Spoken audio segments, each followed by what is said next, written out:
Hi there, I'm Skylar. My parents kicked me out at 13 because of a lie my sister told, and no one asked if it was true. Not once. They just believed her. And just like that, I lost everything. My home, my family, my place in the world. Years passed. They moved on, pretended I never existed, but I kept going. Quietly, alone. And now, they see my face on billboards, my name on a book, my story everywhere. But here's the thing. Do they regret what they did, or do they just regret that I survived without them? Success feels like a slow echo in an empty room. It bounces off the walls, loud at first, then fades into a kind of silence that only survivors recognize. I never imagined the first time I'd feel the weight of everything I'd achieved would be because of a text message.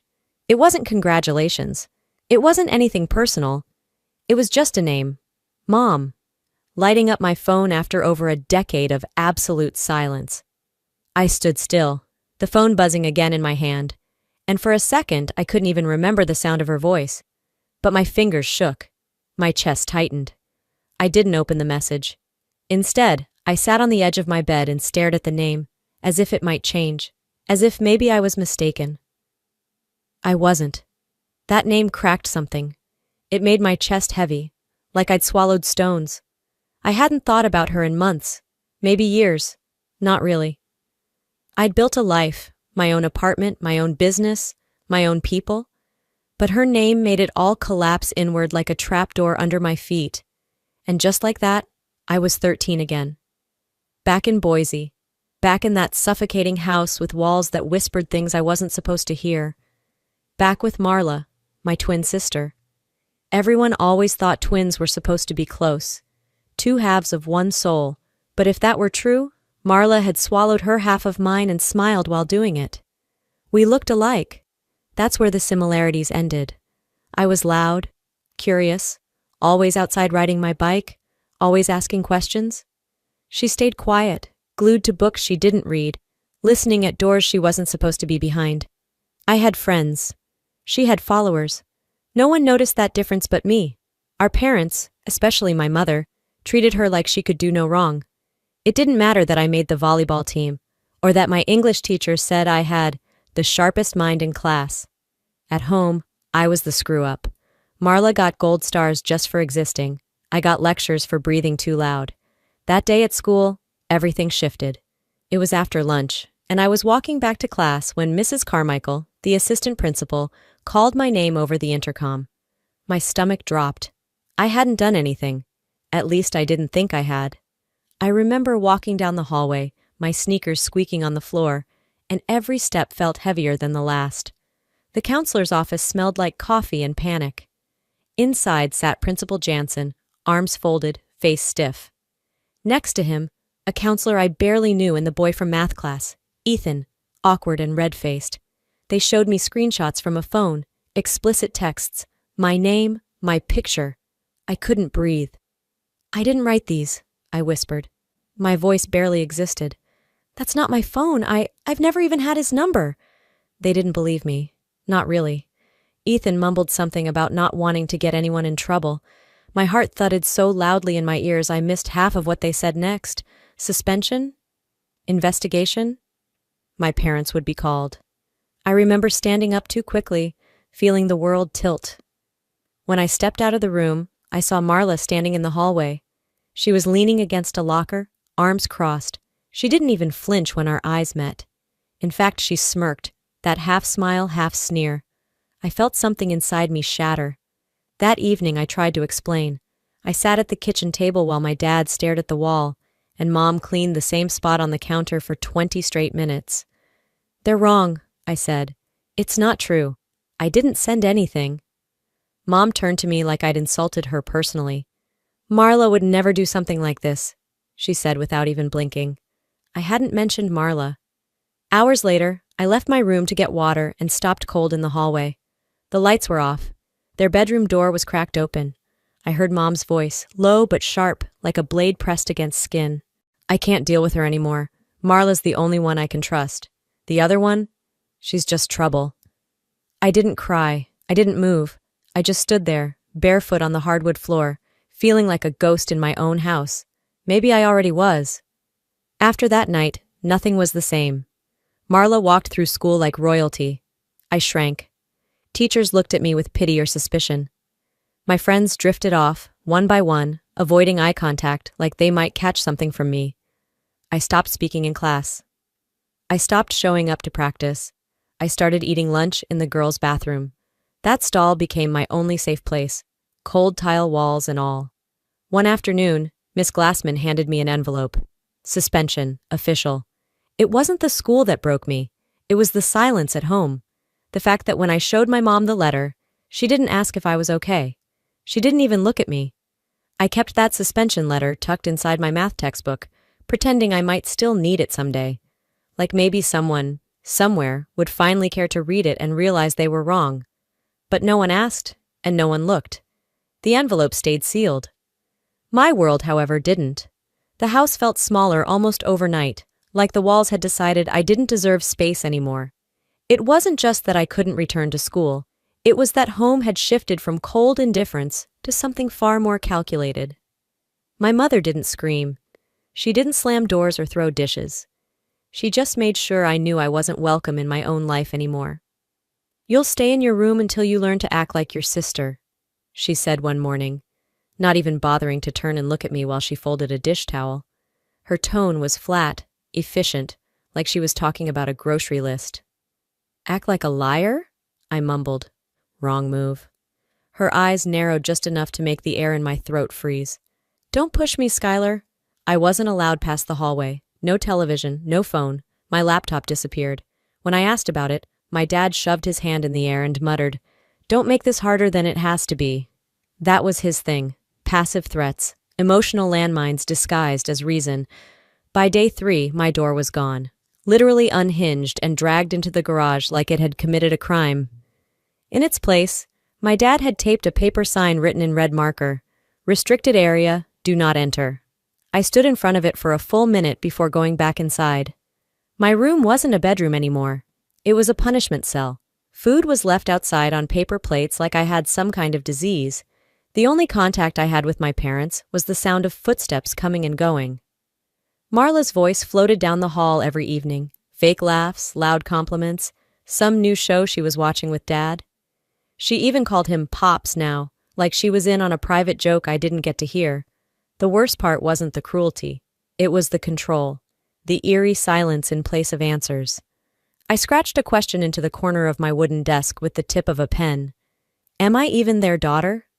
One night I decided I couldn't take it anymore. Not the silence, not the invisibility. I folded a piece of notebook paper and started writing. It wasn't long, just a few lines. "I'm still your daughter. I don't know what Marla told you. I just want to be heard." I slipped it into a plain envelope and wrote Mom in cursive across the front. No frills, no begging, just truth. I tiptoed down the hallway while the living room TV hummed in the distance. Her bedroom door was cracked open. I placed the envelope on her neatly folded throw blanket and backed away like I was handling a grenade. I didn't sleep that night. I kept waiting, listening for the sound of footsteps approaching, the possibility that she'd knock, or even just slide the door back into my frame. Nothing. By morning, the envelope had returned. It was on my pillow, torn directly down the middle. Not a word written, not a note. Just a quiet act of violence that made it clear. I wasn't misunderstood. I was unwanted. I pressed the ripped paper against my chest like I could somehow absorb it and dull the sting. My body curled in on itself as Marla's voice echoed from the kitchen. She was talking to Dad again, laughing. Something about a comedian on late-night TV. "I swear," he said, "my wife's so dumb, she thinks a prenup is a fitness app." Dad chuckled, amused. They were bonding over punchlines while I counted ceiling tiles and tried to imagine what life might feel like without always trying to prove I belonged. That night I made a choice. I flipped open my old math notebook, useless now, and began writing in the margins. Not equations, just memories, thoughts, moments no one saw. I called it the Book of Nobody in my head. That name made sense. I wasn't Skylar anymore. I was nobody. I wrote about the hallway, the paper plates, the missing door. I wrote about how quiet cruelty cuts deeper than yelling. I wrote until my hand cramped, then slid the notebook under the loose floorboard beneath my bed, the one spot Marla didn't know existed. If no one will hear me, I whispered to the dark, I'll leave something behind that says I was here, that I mattered. A few more days passed in the usual silence. I'd learned to stop expecting sounds of concern from the hallway. No footsteps slowing near my door, no knocks, no questions. Just the clinking of dishes from the kitchen, the low hum of sitcoms Marla laughed too loudly at, and the occasional barking command from my father, reminding me what not to touch. It was a Sunday morning when the next crack appeared. I had just stepped out of my room to use the bathroom, a rare moment when I dared cross the invisible boundary of their rules. Marla was already there, leaning against the doorframe with a cup of juice like she'd been waiting for me. You really think writing little love notes to Mom is going to fix your freak reputation? She said casually, swirling her drink. I ignored her and stepped forward, reaching for the doorknob. She didn't move. You don't get it, do you? She whispered, smiling. You were never one of us. I didn't reply.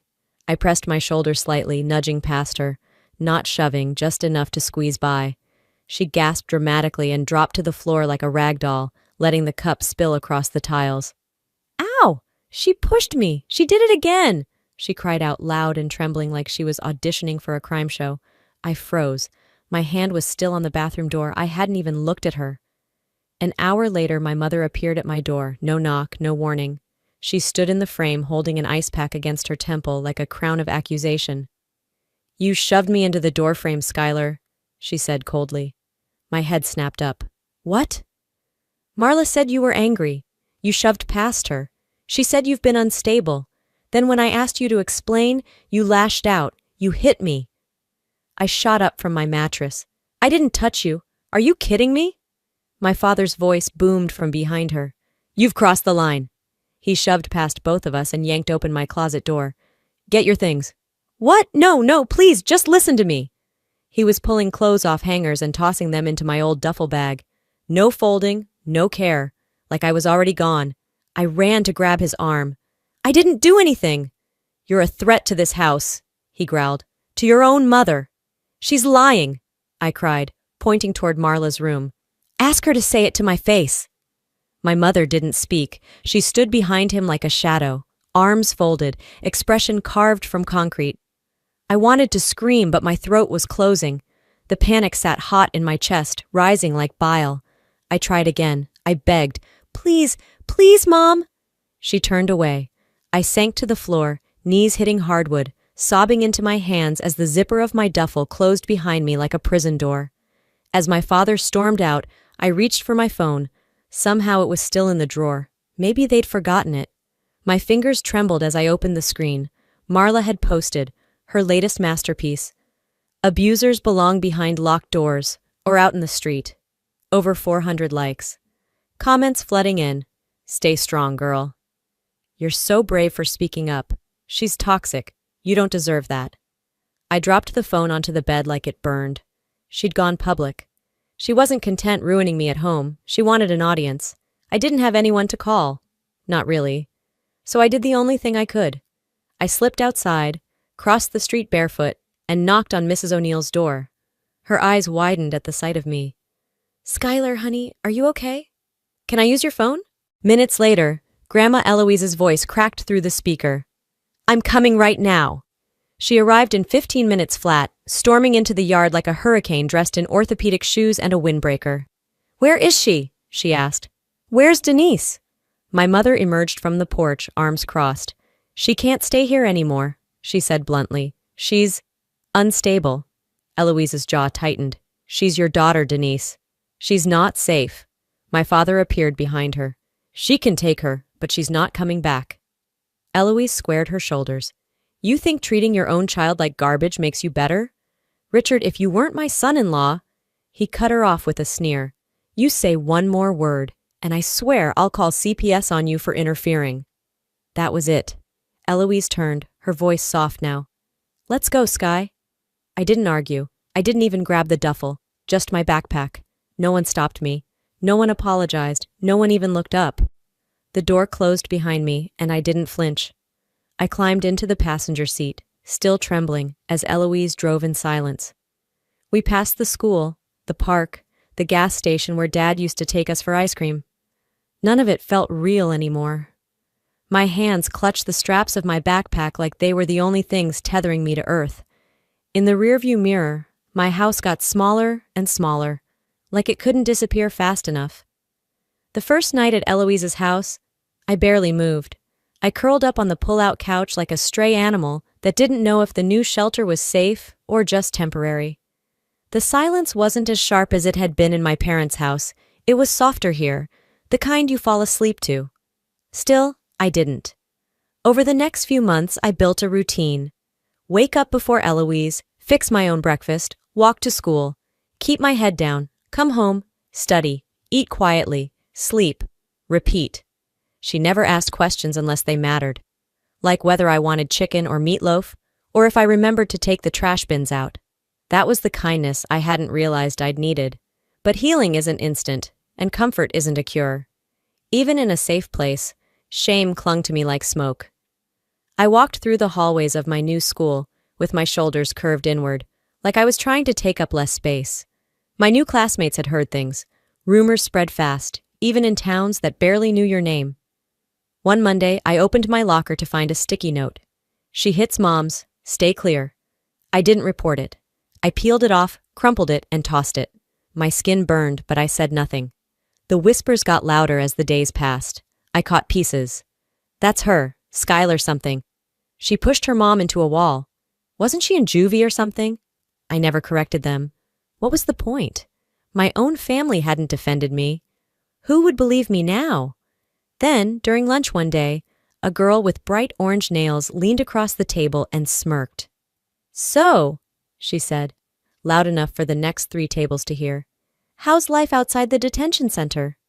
Her friends burst into laughter.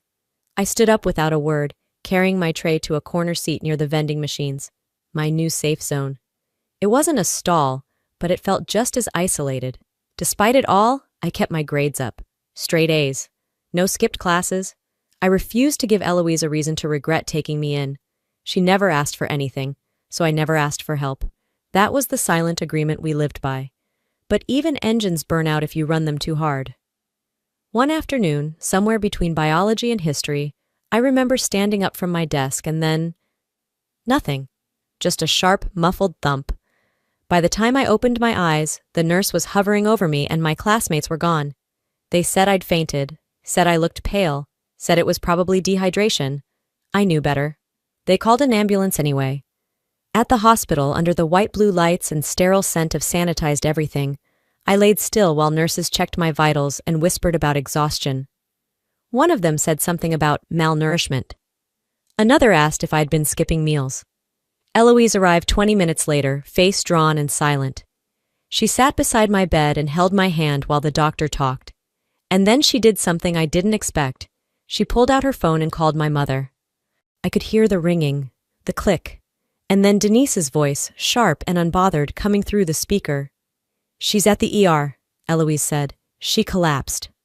A long pause, then, that's not my responsibility anymore. You chose to take her. She's yours now. My eyes met Eloise's. She moved to hang up, but I spoke first, voice low and firm. Don't call her again. She nodded. I didn't cry. Not this time. The nurse came in an hour later with a clipboard and a warm smile that didn't quite reach her eyes. We're going to keep you overnight for observation, sweetheart, just to be safe. Okay, I said, already turning my face toward the wall. Later that evening, while Eloise went home to grab fresh clothes for me, a different nurse stepped in, young, probably fresh out of nursing school. She held a stack of magazines and paper in her arms. We leave these in the teen wing. Sometimes it helps pass time. She set them on my tray. Flyers, doodled notebooks, even a puzzle book. One flyer caught my eye. Bold letters across the top read, National Young Writers Competition. Entries now open. Something shifted. I reached for it, fingers brushing the edges, and glanced down at the fine print. Original short story. 1,500 words. Submit by March 15th. I didn't know if I could write fiction. I didn't even know if I wanted to. But something inside whispered, try. That night from my hospital bed, I took the blank back of the flyer and started scribbling in pencil. Not about my life, not yet, but something close. A girl trapped in a glass house. A voice no one could hear. The words came slowly at first, then faster. No one's coming, I wrote near the bottom, but I'm still here. A week after I left the hospital, I mailed in the story. I didn't expect anything to come of it. I didn't even sign my full name, just Sky. That felt safer, like I could dip a toe into the world without letting it swallow me whole. But 3 weeks later, an envelope showed up at Eloise's mailbox. I saw the school district logo and assumed the worst. I thought maybe the rumors had circled again, or a teacher wanted to check in with the girl they assumed was emotionally unstable. I didn't expect a letter that started with, "Congratulations." I had placed second in the regional round. My story would be published in their annual anthology. There'd be a small award ceremony at the local library. Nothing big, but to me, it felt enormous. Eloise read the letter twice. Then she turned to me with watery eyes and said, "You did this, all on your own." It was the first time I'd felt proud. Not quiet survival proud, not I got through the day proud, but genuinely accomplished. Like I wasn't just existing anymore. I was building something. News of the competition must have made its way around town. Small towns were like that. Whispers traveled faster than cars. A week before the ceremony, I got a phone call. Unknown number. My stomach dropped when I heard the voice. "Skylar?" It was my father. "I saw the paper. That writing thing. Your name was in there." I froze. He chuckled like we were catching up after a weekend apart. "We're proud of you. Your mom and I, we talk about you all the time." I almost laughed. Talked about me? They hadn't said my name in 2 years. "What do you want?" I asked flatly. There was a pause. Just enough silence to feel the shift coming. "Well, we were thinking maybe you'd want to come by sometime. You know, visit. Maybe catch up." "Catch up," I echoed. "You're doing well. And, well, things have been tough around here. House repairs, bills, retirement planning." There it was. "You want money," I said. "What? No, not like that. We just thought since you're doing well, maybe you could pitch in a little." My jaw tightened. "I was 13 when you kicked me out," I said. "You didn't even give me shoes. Now you want help with your roof?" "Skylar," he sighed, like I was the dramatic one. "Family takes care of each other." Funny, that's not how I remember it. I hung up. I wanted to throw the phone, but instead I wrote. For hours. Not fiction this time, just memory. My truth, the broken version, the raw version. The next day I posted the story to my private blog. No names, no exact details. Just the truth. I didn't expect anyone to read it, but they did. Dozens of comments, then hundreds. People saw themselves in it. And then, a week later, I got a text from a cousin I hadn't spoken to in years. "Is this about your parents?" Then another message. "If you ever want to tell your side, I'll listen." And another. "We always wondered why you disappeared." I didn't reply right away, but I started planning. The next call came 2 weeks later, this time from a blocked number. "You think you're so clever," Marla snapped. "Writing garbage online, making people pity you? Grow up, Skylar." I didn't answer. "You're not special," she hissed. "You're just bitter. And lonely." I almost thanked her, because in that moment I knew she was wrong. I wasn't lonely. I had Eloise. I had words. I had strangers who believed me. That was more than I'd ever had with them. The final straw came the following weekend. My parents called again, this time both on speaker. "We saw what you posted," my mother said coldly. "You're painting this family in a bad light." "I didn't mention your names." "You might as well have. People are talking. Your aunt called us crying." "That's not my problem." "You want to play games?" my father snapped. "Fine, but don't expect us to just sit here while you ruin our lives." "Funny," I said calmly. "That's what I thought when you ruined mine." The silence on their end was delicious. "Here's my condition," I added. "You want money? You want me back? Then get in front of the same people you lied to and tell them the truth. That Marla framed me, that you abandoned your own child, publicly, not a text, not a phone call, an actual statement. You're insane, my mother said. No, I replied. I'm done being silent. You'll regret this, I smiled.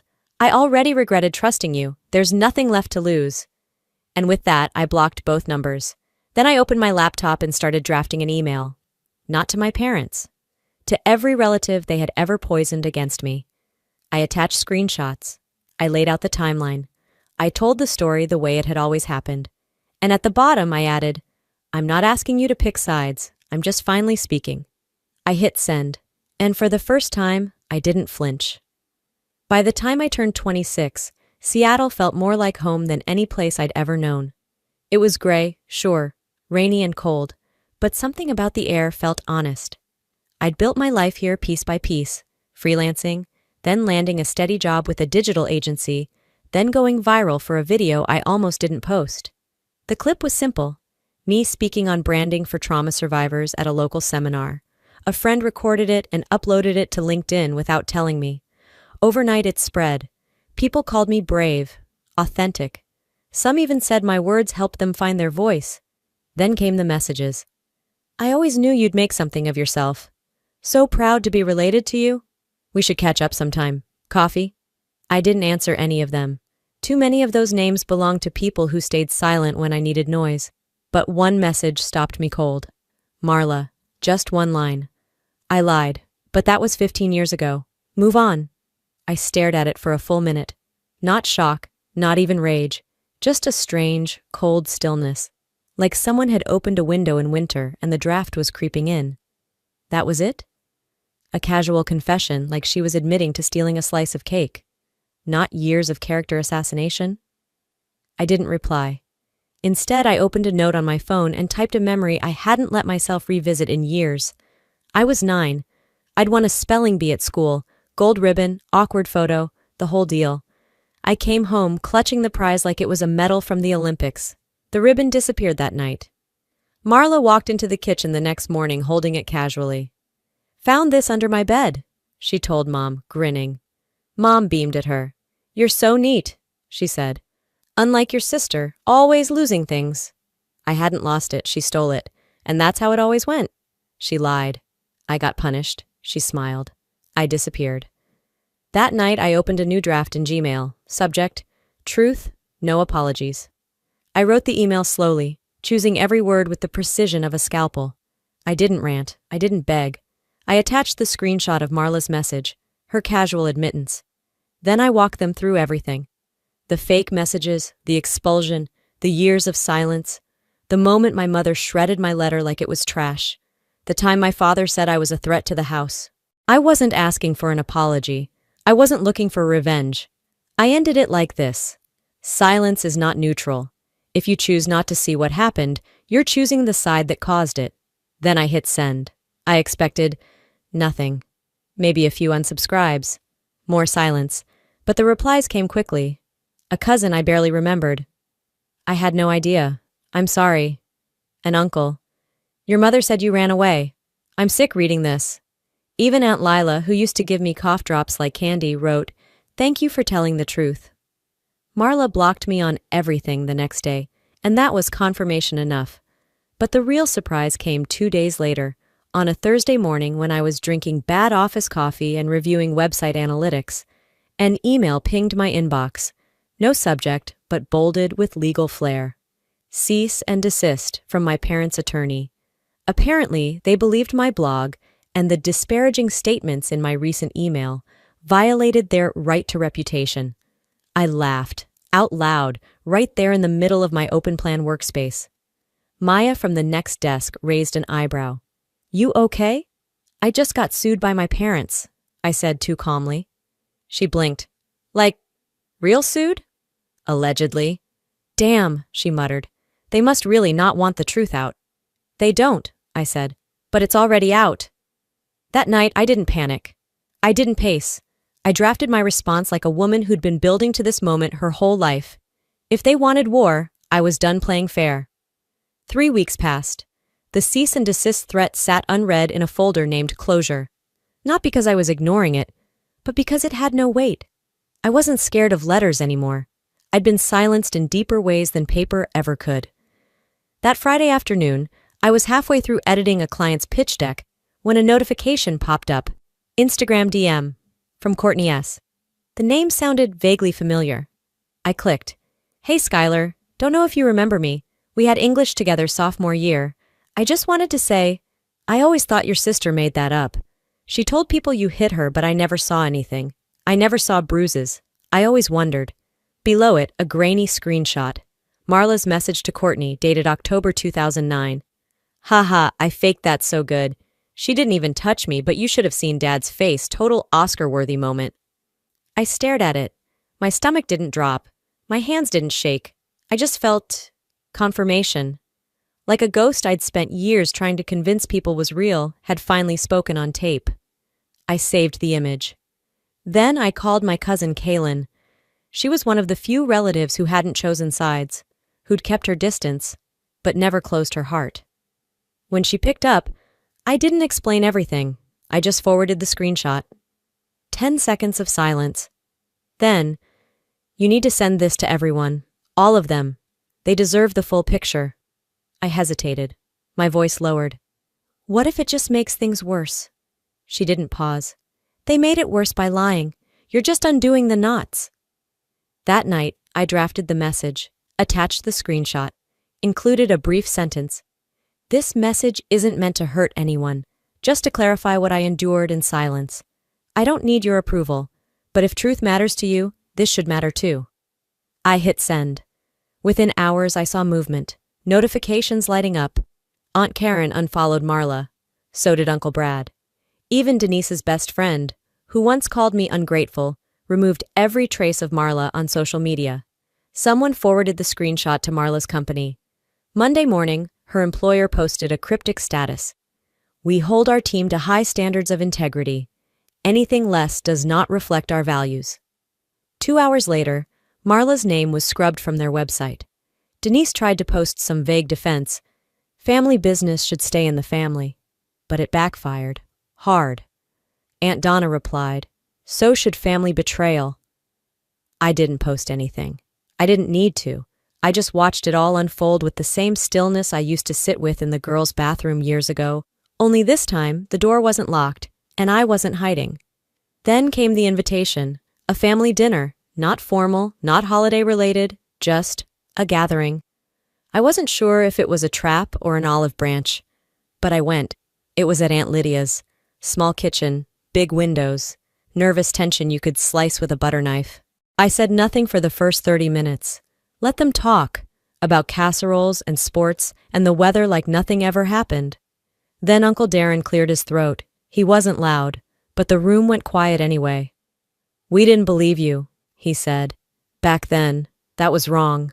Several heads nodded. Someone whispered, we failed you. I looked up from my plate. Belief isn't a favor, I said.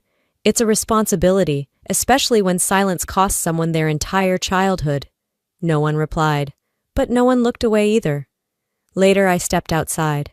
The night air bit at my skin, but it felt good. Honest, the way a clean cut hurts but stops the infection. My phone buzzed. Marla. Why? That was it. Just one word. I stared at the screen for a moment, then typed back, because I deserved peace more than you deserved silence. I didn't wait for a reply. I just walked. Justice isn't loud. Sometimes it just doesn't flinch when the world shakes. A few weeks after that night, I found myself staring at my laptop, unable to look away from a simple dashboard. It wasn't a viral post.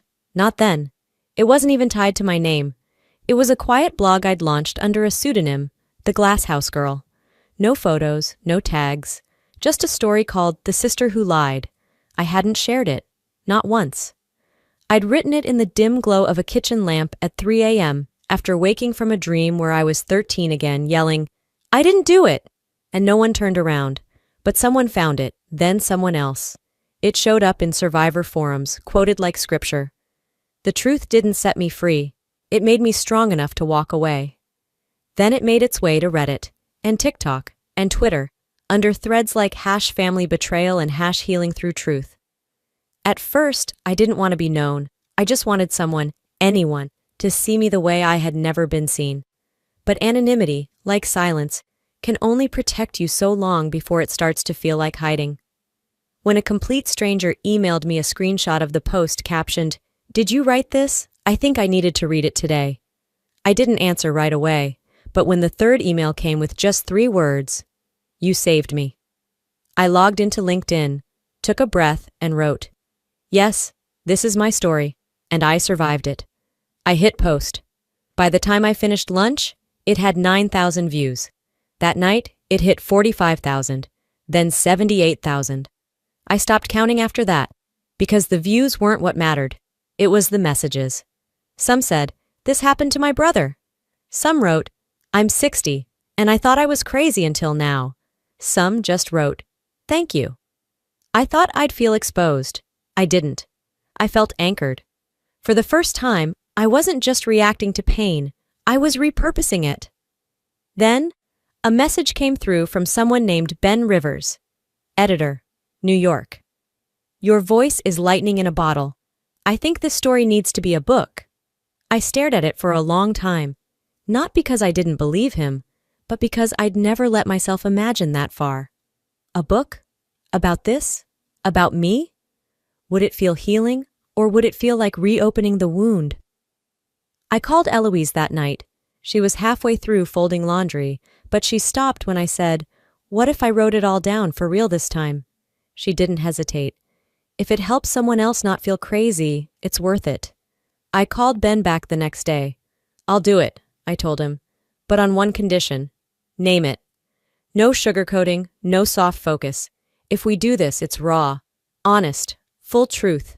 He didn't flinch. "That's exactly what I want." We signed the contract a week later. I flew to New York to meet the team, walked into that publishing house with a borrowed coat and secondhand boots, but stood like I owned the place. In the conference room, I handed them my manuscript, every page of pain, mapped and organized, footnoted, and finally believed. Later that evening, I sat in the hotel, rereading the comments on the original post. There were hundreds. Some were from teenagers, others from people decades older than me. A few just left emojis, but one stood out. No profile picture, no username, just words. "I never told anyone, not once, until I read this. Thank you." That night, I opened the front page of the manuscript and wrote, "For those who survived what they couldn't prove. Healing doesn't mean the scars disappear. It just means you're no longer bleeding." The bookstore was already buzzing when I stepped inside. Portland rain slicked the windows, and the scent of paper, coffee, and something vaguely cinnamon hung in the air. A stack of my memoirs sat at the front, their glossy covers catching the warm light. Uninvited, the house I built alone, my name beneath it, real and unhidden. A woman in her 50s clutched the book to her chest as she approached me. "I read it in one night," she said, voice trembling. "I thought I was crazy for 30 years. I nodded and opened her copy. My hand moved on autopilot. "To your voice, may it never be silenced." The line stretched past the shelves, past the cafe counter, winding near the entrance. Some readers were crying, some couldn't speak. A few just smiled through trembling lips. I didn't feel like a hero. I felt like a witness, not to my own pain anymore, but to the fact that we weren't alone. That evening, back at the hotel, I turned on my phone and saw the email. No subject line, just my dad's name in the from field. "Your mother is sick. She wants to see you." That was it. No greeting, no explanation. I stared at the screen for a long moment, fingers hovering over the keyboard.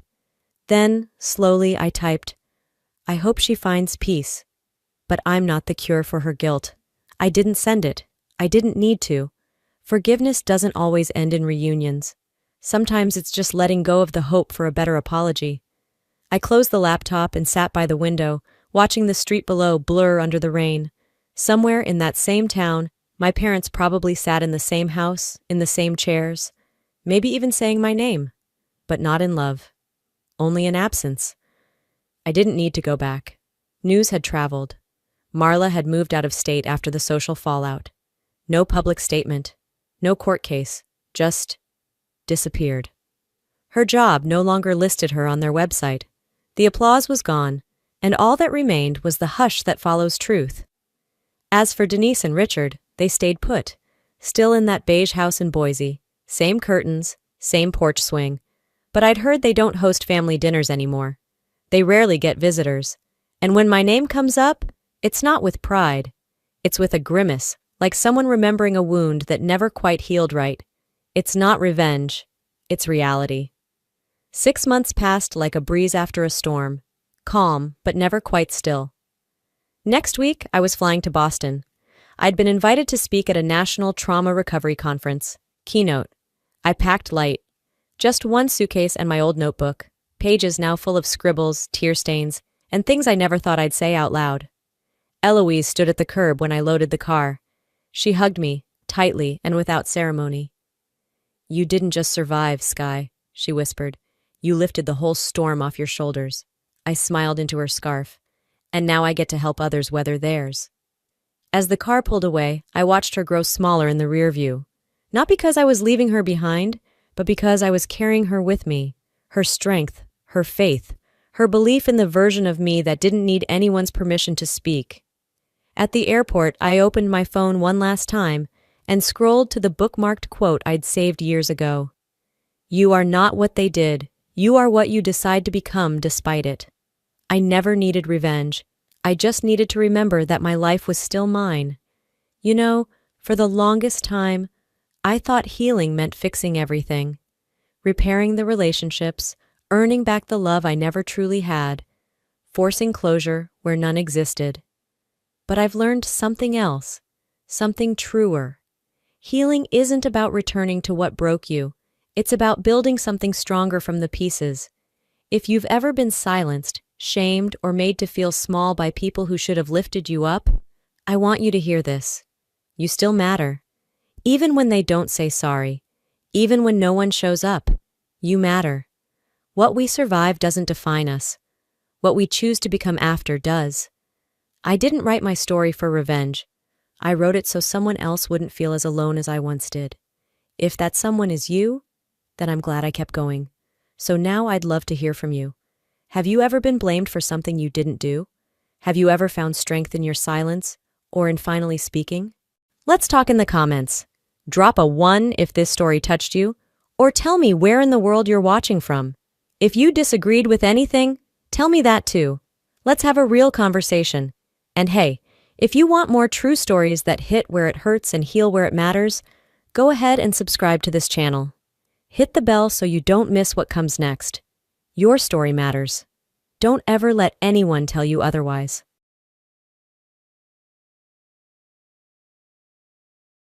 Hi, I'm Jessica, and lately, my life has been a bit of a roller coaster.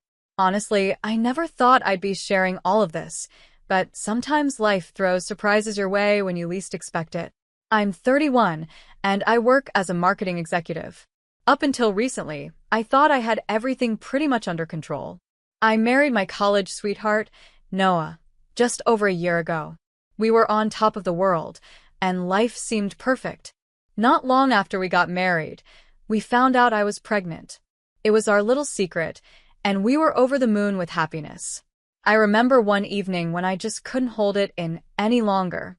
I turned to Noah and said, "Can you believe it? We're going to be parents."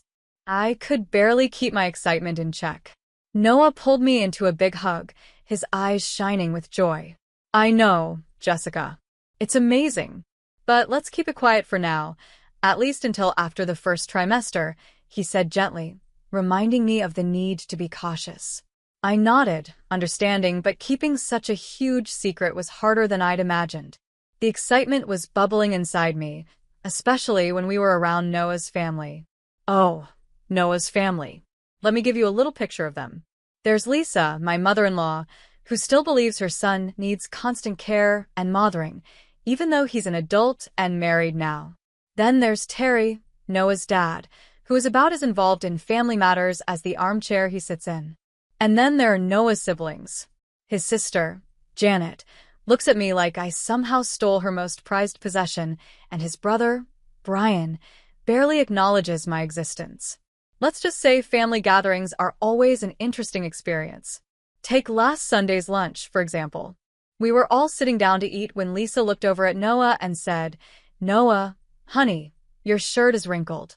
"Jessica, don't you know how to use an iron?" Her tone was sharp enough to cut through glass. I felt irritation rise in me, but I managed to keep my cool. "I'll make sure to double-check next time, Lisa," I replied, forcing a smile, even though my patience was running thin. Then Janet, always eager to jump in, added her 2 cents, smirking as she said, "Oh, Jessica, don't stress. Not everyone is cut out for homemaking." I could feel my blood pressure rise, but I refused to give her the satisfaction of reacting. I kept my smile steady, though I was definitely fuming on the inside. Later, when I finally got a moment to myself, I called my best friend, Olivia, to vent. "If Lisa makes one more comment about my housekeeping skills, I swear, I'm going to lose it," I said, pouring out my frustration. Olivia listened patiently, offering a mix of sympathy and laughter that helped me feel a little better. It's amazing what a good friend can do, even on the toughest days. So here I am, managing work, a new marriage, a big family, and now the news of a baby on the way. Life is definitely a whirlwind, but I'm learning to take it one day at a time, keeping my focus on the things that truly matter. I groaned into the phone as I told Olivia everything. She laughed on the other end, saying, "Girl, you married Noah, not his mother. You need to tell her to back off." I sighed, wishing it was that easy. "Noah hates conflict, and I don't want to start any family drama," I said. "But honestly, sometimes it feels like I'm drowning in all their expectations." Olivia, always the practical one, said, "You've got to stand up for yourself, Jessica. Especially now, with a baby on the way." She was right, of course. But the thought of confronting Lisa and the rest of the family made my stomach turn. Or maybe it was just the morning sickness adding to my stress. Either way, I knew things couldn't go on like this forever. As the weeks went by, it became harder and harder to keep the pregnancy a secret. One night, as Noah and I lay in bed, he turned to me with a mix of excitement and nervousness in his eyes. "Jessica, I think it's time. Let's tell them about the baby at the family dinner next week," he said. He was looking at me, waiting for my reaction. I hesitated. Part of me wanted to keep our happy news to ourselves, away from Lisa's constant criticism and Janet's obvious jealousy. But I knew we couldn't keep this hidden forever. "Okay," I agreed, trying to sound braver than I felt. "Let's do it." Still, I couldn't shake the feeling that this announcement would change everything, for better or worse. I just didn't know how big of a change was coming. The day of the family dinner arrived, and I was a nervous wreck. I had spent hours cooking, hoping that maybe, just maybe, this time Lisa would be impressed. But that was wishful thinking. As soon as we sat down, Lisa commented, "Jessica, dear, the roast is a bit dry. Did you forget to baste it?" Her voice was syrupy sweet, but I could hear the criticism behind it. Forcing a smile, I replied, "I'll remember that for next time." But she wasn't done. "And that dress, is it new? It seems a bit tight, don't you think?" Her eyes lingered on my waist, clearly noticing the subtle changes in my body. I was about to respond when Noah cleared his throat. "Actually, Mom, we have some news," he said. This was it. I took a deep breath, giving him a small nod. "Jessica and I are having a baby," he announced, smiling. For a moment, the room fell silent. Then it erupted. "Oh, sweetie, that's wonderful," said Terry, Noah's dad, with a rare smile. Brian, Noah's brother, muttered a half-hearted congrats. Janet's face twisted with what I could only describe as jealousy. But it was Lisa's reaction that truly shocked me. "Are you sure, Noah?" she asked, her tone skeptical. "How do you know she's not lying?" I couldn't believe what I was hearing. "Excuse me?" I said, my voice barely a whisper. Lisa continued, narrowing her eyes at me. "It just seems like convenient timing, doesn't it? Just as Noah's career is taking off." Noah looked genuinely confused. "What are you talking about, Mom?" he asked. Janet, always quick to add fuel to the fire, chimed in. "Remember, Jessica used to be so strict about birth control. Funny how things change, huh?" I felt my heart drop. This announcement was supposed to be a joyful moment for our family, a chance for everyone to share in our happiness. Instead, it had turned into a moment of judgment and suspicion. In that moment, I realized just how complicated this family really was and how challenging it would be to bring a child into this world surrounded by such distrust. I couldn't believe what I was hearing. This was supposed to be one of the happiest moments of my life. Noah and I had decided together, over a year ago, that we were ready to start a family. I felt the weight of their judgment crushing down on me, and I could hardly believe I was being questioned like this. "This is supposed to be good news," I said, looking at Noah, hoping he'd defend me. But he seemed hesitant, and I could see a flicker of doubt in his eyes. That hurt more than anything. Then Lisa, his mom, stood up, her chair scraping loudly against the floor. "If you're really pregnant, prove it," she said coldly. "Prove it," I echoed, my voice trembling with anger and disbelief. "What do you want me to do? Take a test right here in front of everyone?" Lisa rolled her eyes. "Don't be so dramatic, Jessica. A proper blood test will do," she snapped. I turned to Noah, hoping he'd step in and stop this madness, but he looked conflicted, glancing between his mother and me.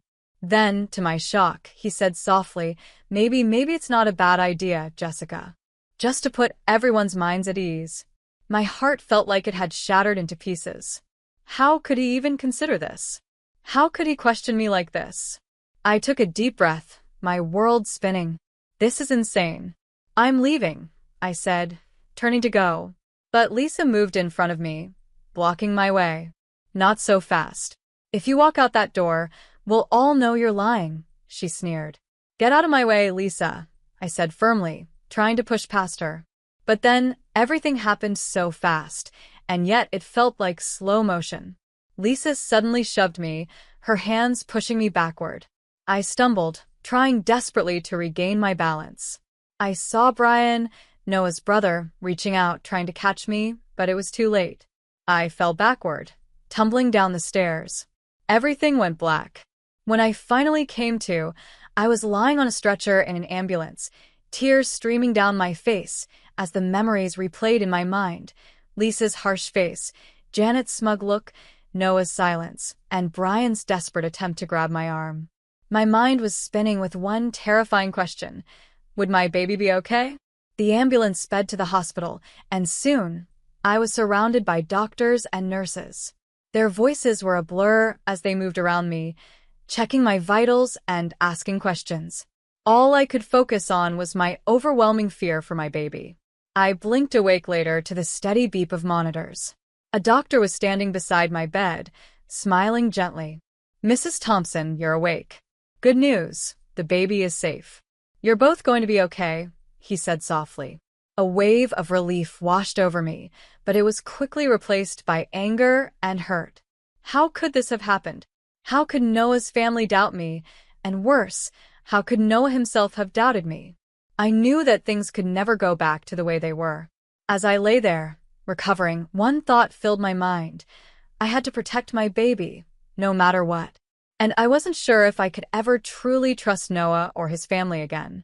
I remembered why I was there, lying in the hospital bed. Noah stood nearby, looking pale and unsure. "Jessica, I'm so sorry. I don't know what happened," he began, but I cut him off, feeling anger rising inside me. "What happened?" I said, my voice shaking. "Your mother pushed me down the stairs." "That's what happened." Noah flinched, looking uncomfortable. "Mom says it was an accident," he murmured. "She was just trying to stop you from leaving." Before I could reply, Olivia burst into the room, full of energy and worry. "Jessica." "Oh my God, are you okay?" she asked, rushing to my side. Then she turned to Noah, her eyes fierce. "And you? How could you let this happen?" Noah stammered, trying to explain, but Olivia wasn't having it. "Save it," she snapped, cutting him off, then turned back to me, her voice soft. "I'm here now, Jessica. Whatever you need." When Noah finally left the room to take a break, I filled Olivia in on everything that had happened. Her expression grew angrier with each word I said. "We're not letting them get away with this," she said firmly. Just then, we heard familiar voices out in the hallway. It was Lisa and Janet, talking just loud enough to catch bits of their conversation. "We just need to convince Noah it was an accident," Lisa was saying. "Jessica has always been clumsy anyway. She's probably faking this pregnancy." Olivia's eyes widened. Without a word, she pulled out her phone and began recording the conversation as their voices faded down the hall. I felt something harden inside me. I was done being pushed around. "Olivia," I whispered, "I need your help. We're going to fight back." Over the next few hours, we made a plan. Olivia managed to talk a nurse into giving us copies of my medical records, which clearly showed proof of my pregnancy and my injuries from the fall, evidence of what had really happened. "We should get statements from the hospital staff, too," Olivia suggested. "They can confirm the condition you were in when you arrived." I nodded but hesitated. "What about Noah?" I asked. "He's been texting me, but it's clear he believes his mom's story."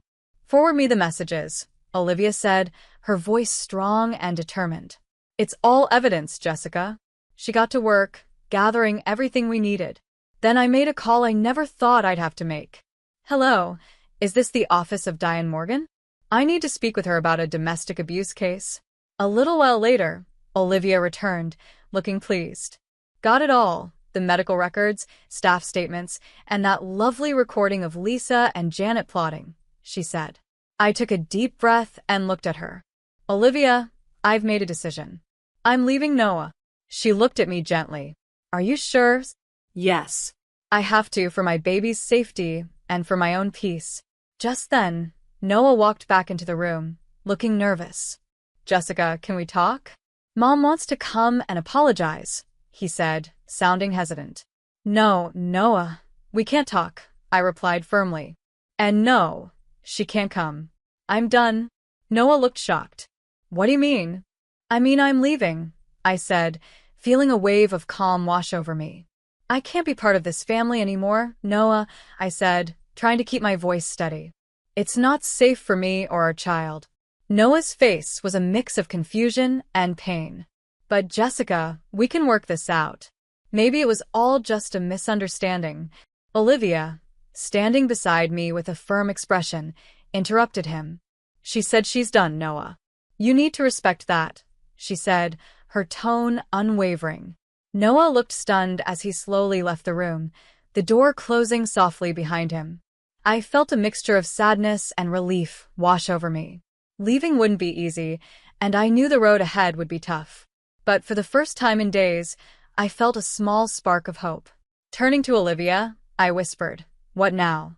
She gave me a determined smile. "Now we get you somewhere safe, and then we make sure they face the consequences." Months passed, and I was now 6 months pregnant, living with Olivia in her cozy apartment. My baby bump was obvious, a constant reminder of why I was fighting so hard to stay strong and keep moving forward. One morning, as I was waddling around the apartment, Olivia handed me a glass of water. "Ready for court today?" she asked. I nodded, feeling both nervous and determined. As ready as I'll ever be. The courtroom was crowded, and I could see Noah and his family seated on the opposite side. Lisa looked smug, but I knew that expression wouldn't last long. Our lawyer, Diane, was fierce and prepared, ready to present the evidence we'd gathered. Diane began to go over everything carefully. She explained my medical records, presented statements from hospital staff, and then added, "Your Honor, I'd like to present audio evidence of the defendants plotting to cover up their actions." Lisa and Janet's faces turned pale as their voices played over the courtroom speakers. The audio captured Lisa talking about the accident and Janet supporting her. Noah looked shocked, as if he had been punched in the gut. Then the judge's voice rang out, addressing Lisa. "Mrs. Thompson, you pushed your daughter-in-law down a flight of stairs, endangering both her life and that of her unborn child. How do you plead?" Lisa, visibly shaken, stammered, "It was an accident. I didn't mean." The judge held up a hand. "Save it for your lawyer, Mrs. Thompson. You are facing charges of assault and endangering an unborn child." During a break, Noah approached me, looking worn and regretful. "Jessica, I had no idea," he said, his voice barely above a whisper. "I'm so sorry. Can we please talk?" For a moment, I felt a hint of pity, but then I remembered those painful days in the hospital, his doubt, his silence, his choice to believe his mother over me. I took a deep breath. "No, Noah. Your apology means nothing. You chose them over me and our child. There's no coming back from that." His face crumpled, but I stayed strong. I had a future and a child to protect now. Later, as we waited for the judge's final decision, I held my breath. The judge's gavel struck, loud and final. In the matter of Thompson versus Thompson, this court rules in favor of the plaintiff, Mrs. Jessica Thompson. She is granted a divorce, full custody of the unborn child, and a settlement of $700,000 for emotional damages and medical expenses. I let out a long, relieved breath, feeling a weight lift from my shoulders. The fight was finally over. Now, I could look forward to a fresh start, free from the judgment and doubt of Noah's family. I had a future to rebuild, for myself and my baby, and I knew that this was only the beginning. I hadn't realized I was holding my breath until it was finally over. We had won. Now, 3 years later, I'm standing in my living room, blowing up balloons for my daughter Lily's 3rd birthday. She's my little warrior, born against all odds, now toddling around with the sweetest babbles and laughter. As I set up the decorations, Olivia walks in, arms loaded with presents. "Where's the birthday girl?" "Annie Olivia's got some goodies," she says with a big grin. Lily squeals with joy and hurries over to her, clapping her tiny hands in excitement. Watching Lily's delight, I can't help but think about how much has changed since those hard days. Today, I'm running my own small marketing business. I've turned my pain and past struggles into a mission to help others who have gone through hard times, too. Through my work, I help other survivors share their stories and find strength in speaking up. It's rewarding to know that my own journey can make a difference. Lisa, Noah's mother, is serving her sentence now. It turns out that pushing a pregnant woman down the stairs has real consequences in the eyes of the law. Justice was served, and I found my peace, moving forward without the fear and negativity she brought into my life. More friends arrive as the party fills the house with laughter, warmth, and love. These friends have become my family, the family I chose. Looking around at everyone here, I feel so grateful to have these people by my side. As the party winds down, I carry a sleepy Lily up to her room and gently tuck her into bed. I stroke her hair and whisper, "Happy birthday, my brave girl. The world is yours." In that quiet moment, I realize that the world is mine again, too. This life I have now is a fresh start, hard-earned and fiercely protected. I know that whatever challenges come next, Lily and I can handle them together. We've already been through so much and come out stronger. Before I go, I want to ask you something. If you had been in my shoes, would you have given Noah a second chance? Was I too harsh when I turned down his apology, or was I right to protect myself and my daughter from future harm? It's not an easy situation, and everyone may feel differently. What would you have done? Share your thoughts below. Your perspective might just help someone facing a similar choice. And if you found this story meaningful, please consider giving it a thumbs up. It helps others find these stories and learn from real-life experiences. And if you'd like to hear more, don't forget to subscribe. Your support means everything as we keep sharing stories that matter. Thank you for being part of this journey with us.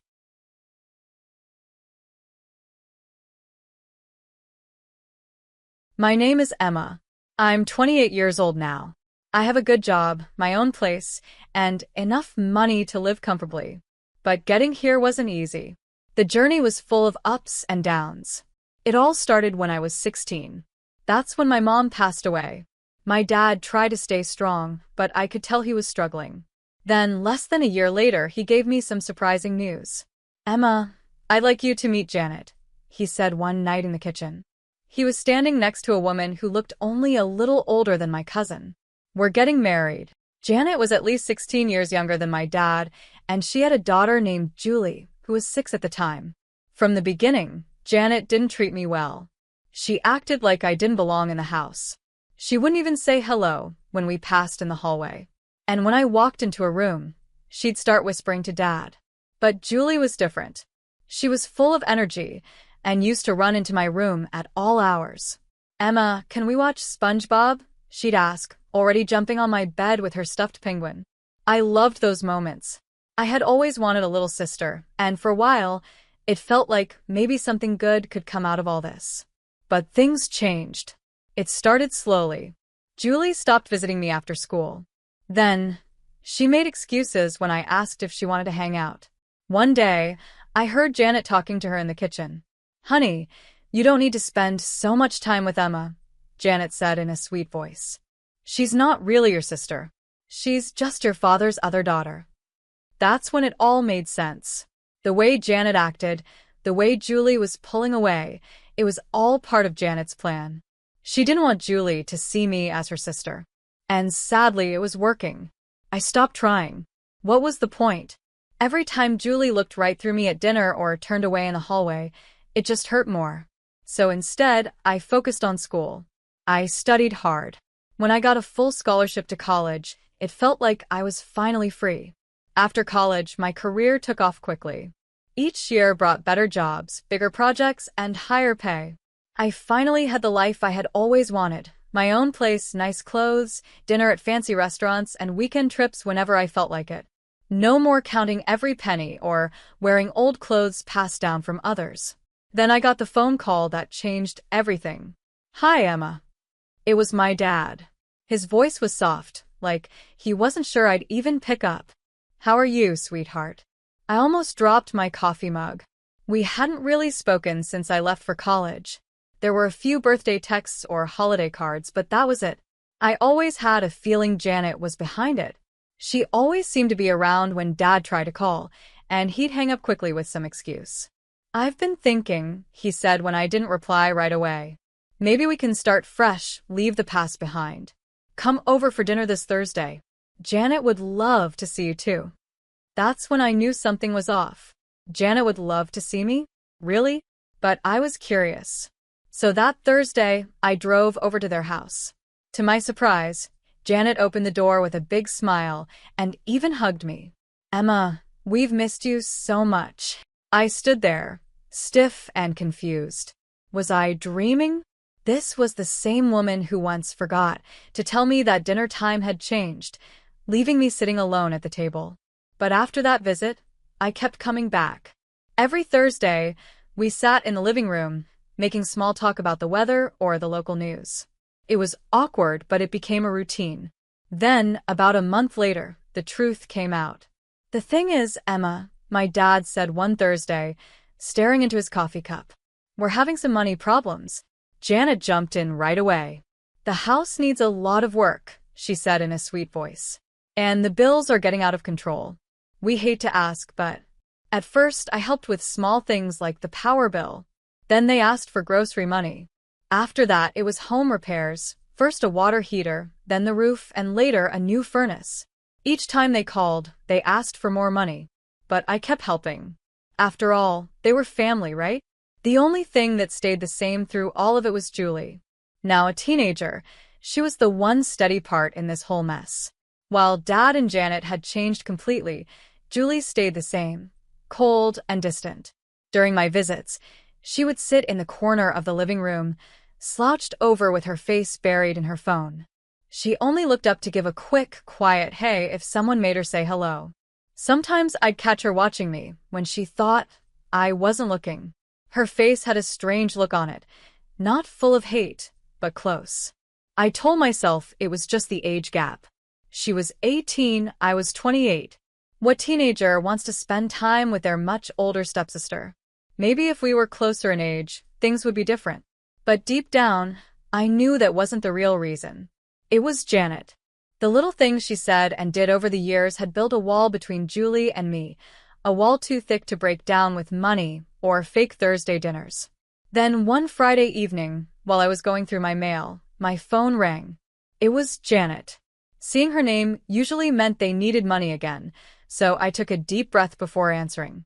"Emma, we're planning something special," Janet said, her voice full of excitement. Julie's turning 19 next month, and we want to make it perfect.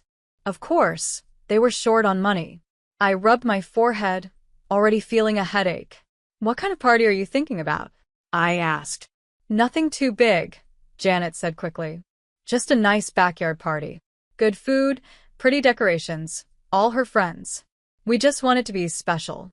I found myself nodding, even though I was unsure. Maybe this could be a chance to finally connect with Julie. Turning 19 was a big moment. I still remembered my own 19th birthday. It was small, just a few friends at a local pizza place. What do you need help with exactly?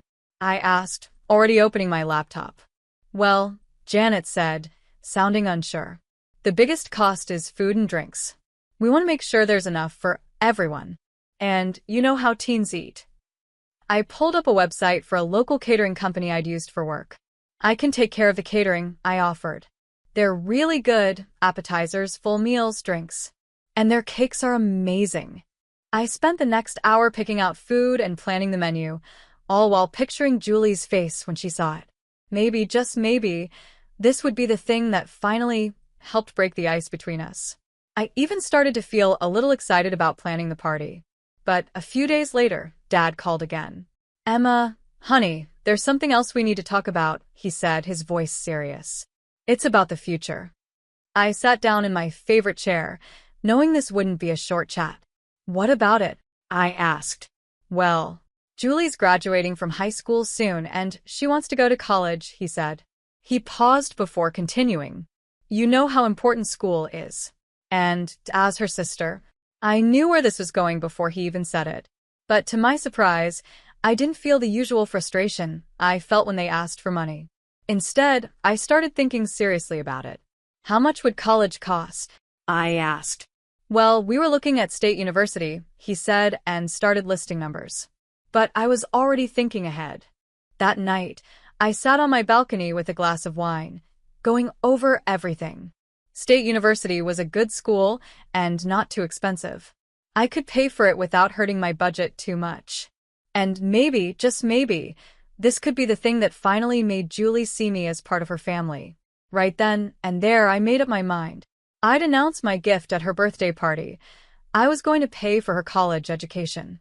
Over the next few days, I finished the party plans, picked out the perfect cake, and wrote a short speech for the big moment. Then, 3 days before the party, my phone rang. I was double-checking the catering order when I saw Julie's name on the screen. My heart actually skipped. I couldn't believe she was calling me. Hey, Julie, I said, smiling. I was just going over some party details. Yeah, about that. She cut in, her voice cold and distant. I'm looking at the guest list.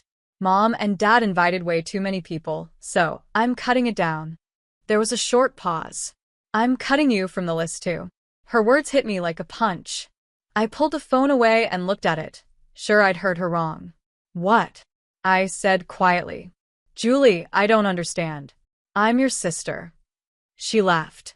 It was sharp and bitter. No, you're not. That's the point, she said. This party is for close friends and real family. You're neither. I never saw you as a sister. You were just there. Some girl living in our house. I grabbed the edge of the counter, my knuckles turning white. The room felt like it was spinning. Oh, and by the way, she added, her voice smug, if you already got me a gift or something, just send it over. A courier or whatever is fine. Then she hung up. I sat there for what felt like forever, staring at nothing. My phone was still in my hand, shaking slightly. Then I did something. I did something I hadn't done in years. I called my dad, crying. Dad, I said, my voice shaking. Did you know about this? Did you know Julie was uninviting me from her party? He sighed like I was a little kid complaining about something small. Oh, honey, don't take it so personally, he said. You know how teenagers are. You're older, smarter. Family helps family. Family? I said, my voice rising. Julie just told me I'm not family. Suddenly, Janet jumped in. Her voice was sharp and clear. Now listen here, Emma. You're successful. You have money. It's your job to help us. We are your family, whether Julie wants you at her party or not. I opened my mouth to answer, but the call cut off. Janet had hung up on me. I sat in the kitchen, surrounded by party notes and catering menus, feeling like a complete fool. I'd been writing checks, hoping to earn a place in their hearts. But now I saw the truth. They didn't see me as family at all. I was just someone with money. An ATM on legs. I wasn't even worth an invite to the party I was paying for. The laptop screen dimmed and went black, but I didn't move. I just stared at my reflection in the dark screen. Behind me, I saw the corkboard where I'd pinned Julie's college acceptance letter, the one I planned to show her when I announced I'd pay for her tuition. I reached for the caterer's number, then paused. Part of me said canceling now would be a waste of money. They'd already bought the food and started getting everything ready. But then another idea came to me, and for the first time in hours, I smiled. When someone at the catering company picked up, I said, "Hi, this is Emma Mitchell. I need to change the delivery address for this Sunday's order." There was a pause. "To where?" they asked. "To the Hope Harbor shelter downtown," I said, pulling up the address on my phone. "Just deliver everything there. Don't change a thing, appetizers, main dishes, desserts, and especially that 4-tier cake. Everything goes to the shelter." They confirmed the new delivery details. After I hung up, I felt lighter. The tight feeling in my chest was gone. I didn't even feel guilty. Wasn't this what Julie wanted? No stepsister at her party, no connection. That night, I slept better than I had in weeks. The next morning, Julie's birthday. The sun was shining. I was enjoying my second cup of coffee when my phone rang. Janet's name lit up the screen. I answered, and she didn't even say hello. She was already yelling. "Where's the catering?" she shrieked. "They were supposed to be here an hour ago. If this is your idea of a joke." "Oh, the catering?" I said calmly. I kept my voice calm and casual. "Don't bother waiting. Everything's already been delivered to the Hope Harbor shelter. I'm sure they're enjoying it right now." There was silence on the other end. "You what?" Janet's voice was low and angry. "Well," I said, stirring my coffee, "since I'm not family enough to be invited to the party, I figured I shouldn't force my gift on you either. Julie made it clear she only wants close family and friends there. And as her dad kindly reminded me, I should respect her wishes." "You spiteful little..." Janet's voice shot up to a scream. "You've ruined everything. The guests will be here in 3 hours." In the background, I heard Julie start to panic. "Mom, what's going on? Where's the food? Maybe you can order pizza," I said with a cheerful tone. That's what non-family members would do, right? I could hear Julie crying louder, with doors slamming and feet stomping in the background. Just picturing her throwing a tantrum made me smile even more. "You've ruined her birthday," Janet cried. "Her special day." "No, Janet," I said calmly. "Julie ruined it herself when she decided to treat the person paying for everything like a nobody. I just helped her learn a lesson." Then I hung up the phone, set it to Do Not Disturb, and took another sip of my coffee. It somehow tasted sweeter than usual. Across town, 300 people at the Hope Harbor shelter were about to enjoy the best meal they'd had in a long time: appetizers, main dishes, desserts, and a beautiful 4-tier birthday cake. And somewhere else, my lovely stepsister was learning that actions have consequences. A few days later, I started hearing stories about the party. My friend Lauren called first. Her cousin went to school with Julie. "Oh my God, Emma," Lauren said, trying not to laugh. "It was a total disaster. You won't believe what happened." When the food never showed up, Janet panicked and ran to the grocery store. She bought sandwich stuff and tried to throw something together in the kitchen. But she didn't get nearly enough. Half the guests didn't even get to eat. I took a sip of wine, imagining Janet with her perfect nails, rushing around making sandwiches. "What about the cake?" I asked. "Even better," Lauren laughed. "She sent your dad to Danny's diner to grab whatever desserts they had left. He came back with a box of day-old donuts and a couple of sad-looking apple pies." I pictured the scene. People in the backyard holding paper plates with half a sandwich and a stale donut, confused and wondering what happened. "And Julie?" I asked. "Total meltdown," Lauren said. Like, full-on screaming, crying, throwing gifts across the yard. Someone got hit in the shoulder with a Bath and Body Works gift set. The look on your stepmom's face when those lotions flew through the air. I lost it. She broke into giggles, and I was still smiling about it when my phone rang a few hours later.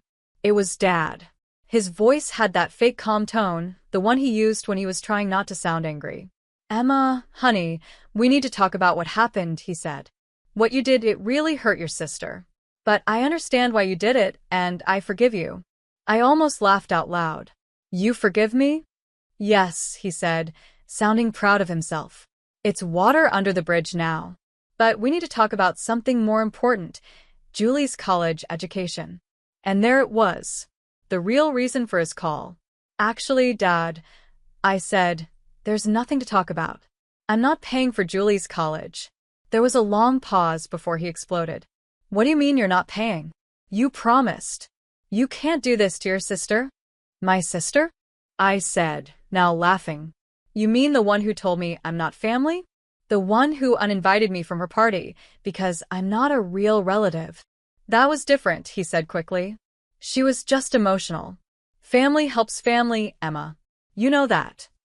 "That's exactly my point, Dad. Julie made it very clear, I'm not family. I'm just the person you call when you need money." "Well, guess what? The ATM is closed." "You're being ridiculous," he shouted. "After everything we've done for you." "Everything you've done for me?" I cut in, my voice sharp. "Like what? Taking my money? Treating me like a stranger in my own home?" I took a deep breath. "No, Dad. I'm done. No more checks. No more bills. No more repairs. And definitely no college tuition. You and Janet can figure it out yourselves. Goodbye." I hung up. The fancy frame holding the college fund announcement I had planned for Julie still sat on my desk, untouched. I picked up the frame, looked at it one last time, then dropped it in the trash. About 4 days after I spoke to Dad, the messages started. First it was Aunt Megan, then Uncle Charles. After that, cousins I hadn't heard from in years. My phone buzzed nonstop with calls and voicemails, all saying the same thing. "Emma, you can't do this to your sister. Families should stick together. Think about Julie's future." Clearly, Dad and Janet had been busy telling everyone their version of the story. In their version, poor Julie was being denied a chance at college by her rich, heartless stepsister. They didn't bother mentioning the part where Julie uninvited me from her party or told me I wasn't family. I stopped answering calls from numbers I didn't know. When someone from the family got through and mentioned Julie or college, I hung up right away. After a few days, I just turned my phone off completely. But they weren't finished. One morning, I opened my apartment door and found Janet and Julie standing there. Janet's finger was over the doorbell, ready to press it again and again until I answered. I shut the door in their faces. They came back the next day. And the next. Sometimes together. Sometimes one at a time. I started using the back entrance to my building and asked the doorman not to let them up. Then, about a week after everything happened, I got a text from Julie. "Emma, we need to talk. I know I overreacted about the party. It was stupid to take it all so seriously. The guest list thing was just a joke. Can't we just forget it and move on? Please." I stared at the message for a while, then let out a short laugh. Now it was a joke. Now that there were consequences, suddenly everything was just a silly misunderstanding? I replied, "You're right. It was a joke. And I thought it was hilarious, especially the part where I sent all the food to the homeless shelter. Funny, right? I really appreciated your sense of humor, so I decided to match it with my own." She didn't reply for a few minutes. Then she sent one word, "Please." That's when it hit me. Dad and Janet hadn't told her. They didn't tell Julie I had paid for the catering. They hadn't told her I was planning to pay for her college tuition either. I leaned back in my chair, thinking about how different things could have been if Julie had known the truth. If she knew I was planning to pay for her college, she probably would have acted sweet and loving, hugging me, saying thank you, and promising to be grateful forever. The party would have gone smoothly. I would have made my big announcement, and on the outside, everything would have looked perfect. But deep down, it would have all been fake. Just another act in the never-ending show called, "Let's pretend we're a happy family, as long as Emma keeps paying for everything." In a strange way, I owed Julie a thank you. Her moment of cruel honesty had torn down the fake image I'd been trying to hold onto for years.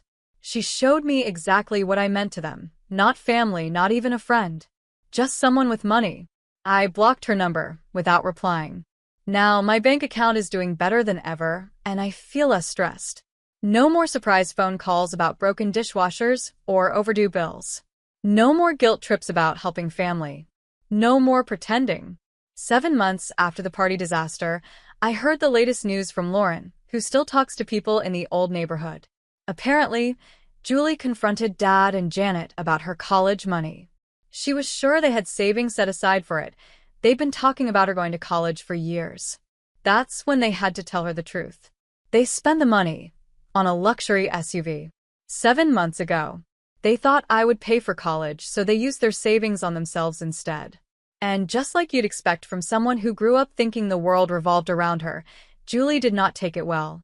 According to the neighbors, you could hear her yelling from 4 houses down. She demanded they take out loans to cover her tuition. But their credit was bad, and they couldn't get approved. So she told them to sell the car. Janet refused, saying she needed the SUV for her real estate work. Now Julie is staging what she calls a protest. She refuses to get a job or move out until they figure out how to pay for college. Julie now spends most of her time locked in her room, only coming out to start another fight about how her parents ruined her future. The neighbors say the arguments never stop. Julie keeps bringing up the car, and her parents are getting more and more desperate trying to explain why they spent her college money. The irony isn't lost on me. After all those years of Dad and Janet asking me for help with bills and repairs, it turns out they were saving up for a luxury car. Now Janet is going around complaining about how ungrateful Julie is, completely missing how similar it is to the way they treated me all those years. People who know the situation better than I do say it's only a matter of time before my parents give in and sell the car. And honestly, I agree. Julie learned how to manipulate people from the best. She watched her mom do it to me for years. Now she's just using the same tricks on them. Guilt, drama, pressure. And I have no doubt she'll get what she wants. The car will be sold, she'll get her tuition money, and the pattern will continue. She's just like her mother. Why work for something when you can make someone else feel bad enough to give it to you? But none of it is my problem anymore. They can deal with the mess they made. As for me, my life is finally peaceful without them in it. My savings are growing now that I'm not constantly paying for their emergencies. I've started taking art classes, something I'd always wanted to try. And I'm planning my first real vacation in years. No more putting my dreams on hold to pay for theirs.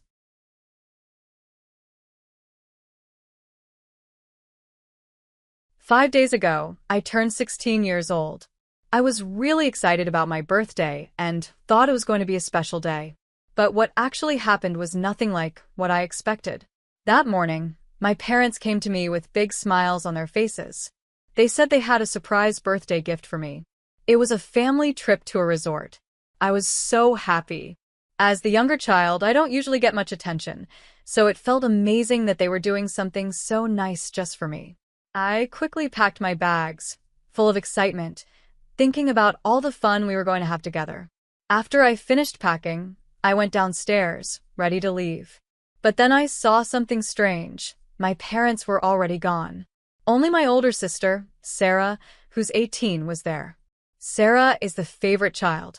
She always knows how to get our parents to do what she wants. She had a big smile on her face that made me feel like something was wrong. I asked her where our parents were and what was going on. She looked at me calmly and told me that I didn't need to pack my bags anymore. I was confused and asked her why. That's when she told me the truth. There was no trip for me. Instead of a birthday vacation, she handed me a piece of paper. On it was a long list of chores. I was shocked. I asked her what was happening, and she explained that she had talked to our parents and told them that I should stay home to study. My school finals are coming up in a couple of weeks, so she thought it would be better for me to focus on studying instead of going on a trip. Meanwhile, Sarah still got to go on the vacation. She said she had already finished all her schoolwork, so she deserved the break. She even said I should be grateful to her for helping me stay focused. She laughed and told me that while the rest of the family would be having fun, I could do the chores if I got bored. I didn't know what to say. I was hurt and didn't even feel like crying. I just asked where Mom and Dad were. Sarah smiled and told me she had already sent them to the airport. She said they didn't want to break my heart by telling me themselves, so they asked her to do it instead. It was clear that Sarah had enjoyed every moment of delivering this so-called gift. I couldn't believe my parents agreed with her. My birthday, which started out with so much excitement, turned into a day I'll never forget, but for all the wrong reasons. I tried my best not to cry in front of Sarah. I didn't want to give her the satisfaction of seeing me upset. I quietly picked up my bags and walked back upstairs. Once I was in my room and heard the front door close behind her, I couldn't hold it in anymore. I broke down and cried for a whole hour. Sarah has never liked me, and I've always known that. What hurts more is that my parents always listen to her. Whatever she says, they believe her right away. It's like her word is the only one that matters to them. I've gotten used to being the one they ignore, but I never thought they would do something this hurtful, especially on my birthday. Yes, we've had fights before, Sarah and me. But this time it was different. This time, it felt cruel. That morning, after my parents told me about the surprise trip, I was so happy that I even messaged my friends to cancel our evening plans. I told them I couldn't hang out because my parents were taking me somewhere special. My friends were shocked, but happy for me. Even they knew it was rare for my parents to do something like that for me. I guess it really was too good to be true. After the tears stopped, I didn't feel any better. In fact, the more I thought about it, the angrier I became. I felt betrayed. And I wanted to do something to get back at them, not just Sarah but also my parents who let her do this to me. Since I was all alone at home, I came up with a plan. I went into my dad's home office and opened his laptop. It didn't have a password. I looked through his emails and contacts and found a list of important people he works with. Then I used his office phone to call them. I told each of them that I was throwing a surprise anniversary party for my parents that evening and that I'd love it if they could come. Most of them agreed, probably because I sounded like a sweet, thoughtful kid. Then I did the same with my mom's contacts. Her phone and laptop weren't password protected either, which made it easy. After that, I even found Sarah's boyfriend on social media and invited him too.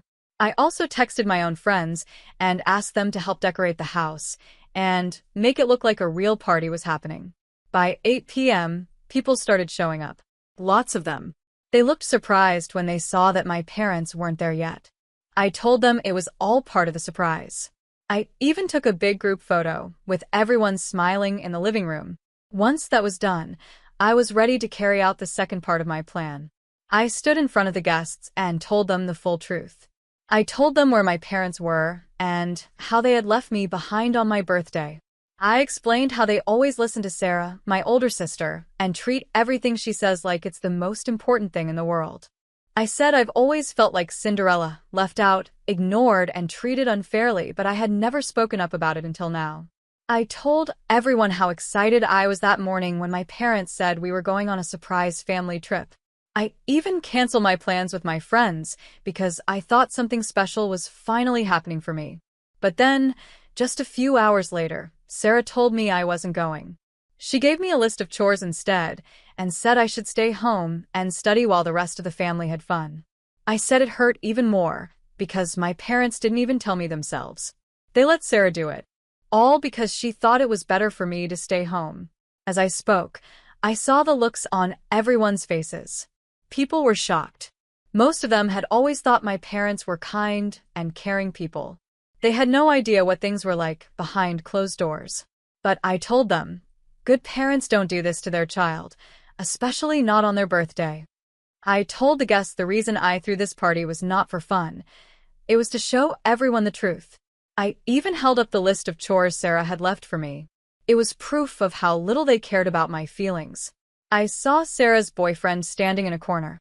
He looked surprised and maybe even a little hurt, like he was seeing a side of Sarah he didn't know before. When I finished talking, the room went quiet. No one really knew what to say. After a while, some people quietly left. Others came up to me and offered kind words, saying they were sorry for what I was going through. The only thing I felt slightly bad about was wasting their time, but honestly, I didn't regret it. They needed to see the truth. Once everyone had gone, I sent the group photo we took earlier to my parents and Sarah. I added a message. Had some guests over for my birthday party today. Guess I'll get started on that chore list Sarah left me. It was perfect. Within seconds, they replied, demanding I fix everything and saying they were coming home on the next flight. I didn't answer. I blocked them and packed my bags. Then, I went to my best friend Emily's house.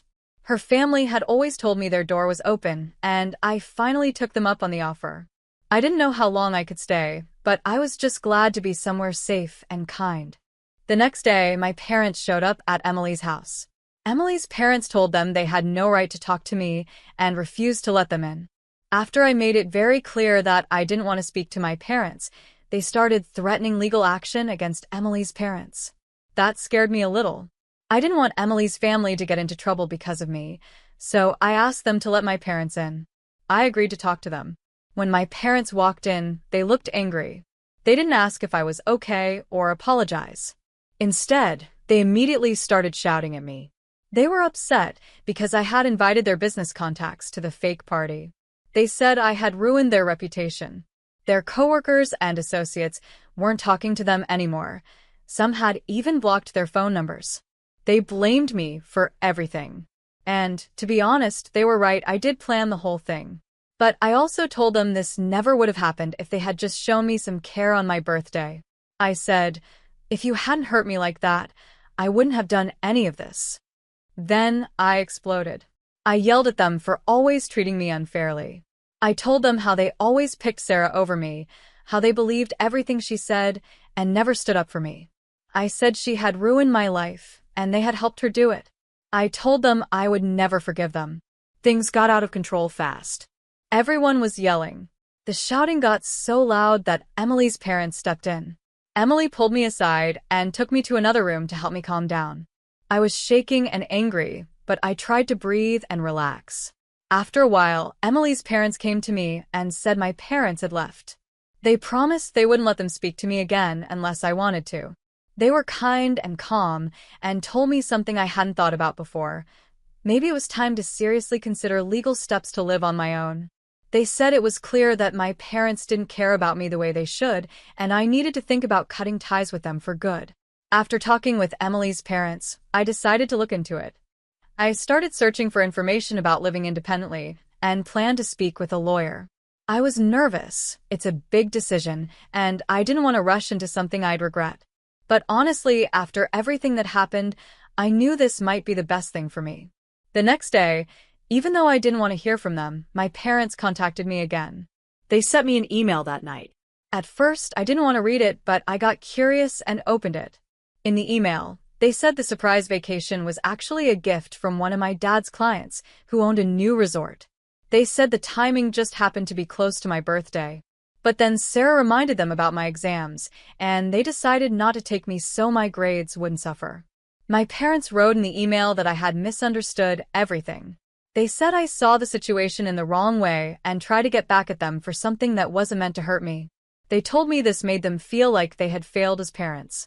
They also said Sarah was very upset. According to them, she was only trying to be a caring big sister, and I had overreacted for no reason. Honestly, I thought the whole email was nonsense. I almost stopped reading halfway through. But I kept going, and the rest was about how upset they were that I had told other people about our family problems. They said they never wanted our private issues to be shared with others, and it embarrassed them. They also said they never expected me to do something like this. They claimed that, even though we've had problems, I never came to them directly to talk about how I felt. So, in their eyes, they never had the chance to fix anything. They said that if I had only told them I was hurt or upset, they might have been able to make things better. They even said they would have come home right away if they had known I felt left out. They admitted that the chore list Sarah gave me was maybe a bit too much, but they still believed I should have just called them instead of doing something so extreme. They said they didn't mean to hurt me, and that everything that happened was just a big misunderstanding. They asked me to talk to them, so we could fix things. But honestly, I don't know what I want. I feel all mixed up inside. I know one thing for sure though, I'm not going to say sorry. I blocked the email address they used, so they can't reach me again that way. I've decided I'm not going to answer them anymore, no matter what they say. I won't read anything else they send. It would just confuse me more and make me feel worse. As for living on my own, I've decided to go for it. I know it's a big step, and I'm still pretty young, but Emily and her parents have been amazing. They promised to stay by my side no matter what. They even said they could adopt me legally if it would help me feel safer and less alone. I haven't thought much about that yet, but just knowing I have that option makes me feel stronger. Right now, we're focused on helping me live independently. We've already talked to a lawyer, and the legal paperwork is being worked on. I don't know how my parents will react when they find out, especially since their email made it clear they're not happy about me staying with Emily's family. But honestly, after how they've treated me, I don't understand why they still care. It's confusing, because it's clear they've always cared more about Sarah than me. I have a strong feeling that my parents only want me back to fix their image and reputation, not because they truly care about me. Right now, I feel very confused. All I can do is wait for them to receive the legal papers and see how they react. It's been a few days since I posted about everything, and they haven't tried to contact me again after that email. I don't really know what they're feeling, but I do know things probably aren't going well for them. A lot of people came to that fake party I threw, and word must have spread. Also, I heard Sarah and her boyfriend broke up. No one knows why, except me, of course. A couple of days later, my parents were officially served with the paperwork that says I want to live on my own. As expected, they were not happy. I was still surprised by how upset they got. They called Emily's parents and got into a big argument with them. My parents believed that Emily's parents had convinced me to do this.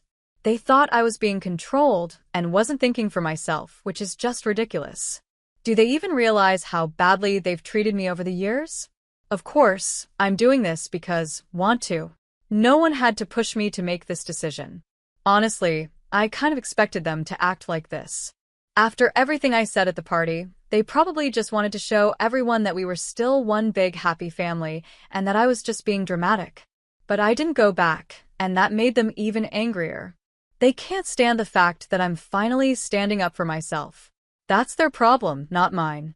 They can say whatever they want about Emily's parents, but that won't change the truth. My parents don't deserve to call themselves my parents anymore. Now I'm finally breaking free from them. I didn't hear much of the phone call, but Emily told me what happened. My parents called her parents all kinds of terrible names. They even said they would take them to court if needed.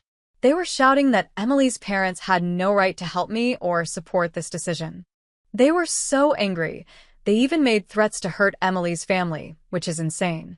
I hope they realize that kind of behavior is illegal and only makes them look worse. The way they talked about me during that call showed their true colors. They don't want me back because they love me. They want me back to fix how they look in front of other people. They think Emily's parents are trying to ruin their reputation by helping me and being kind. But that just proves how little they really understand what being a parent means. I was treated badly at home, and that's why I turned to Emily and her parents for help. They told me they would never let anyone hurt me again. But when my parents called them, they were yelling on the phone, saying I was just a spoiled and ungrateful brat. They even said that Emily's parents were bad parents for supporting me. If my parents really loved me like a daughter, they would care about how I'm feeling. They would try to talk to me, not yell at people who are trying to help. But all they care about is their reputation. They think Emily's parents are trying to ruin how others see them. Emily's parents haven't even known my parents for long. They only met through us, so there's no reason for them to compete or fight. Besides, there is no competition. Emily's parents are kinder, more successful, and they care about me like I'm one of their own.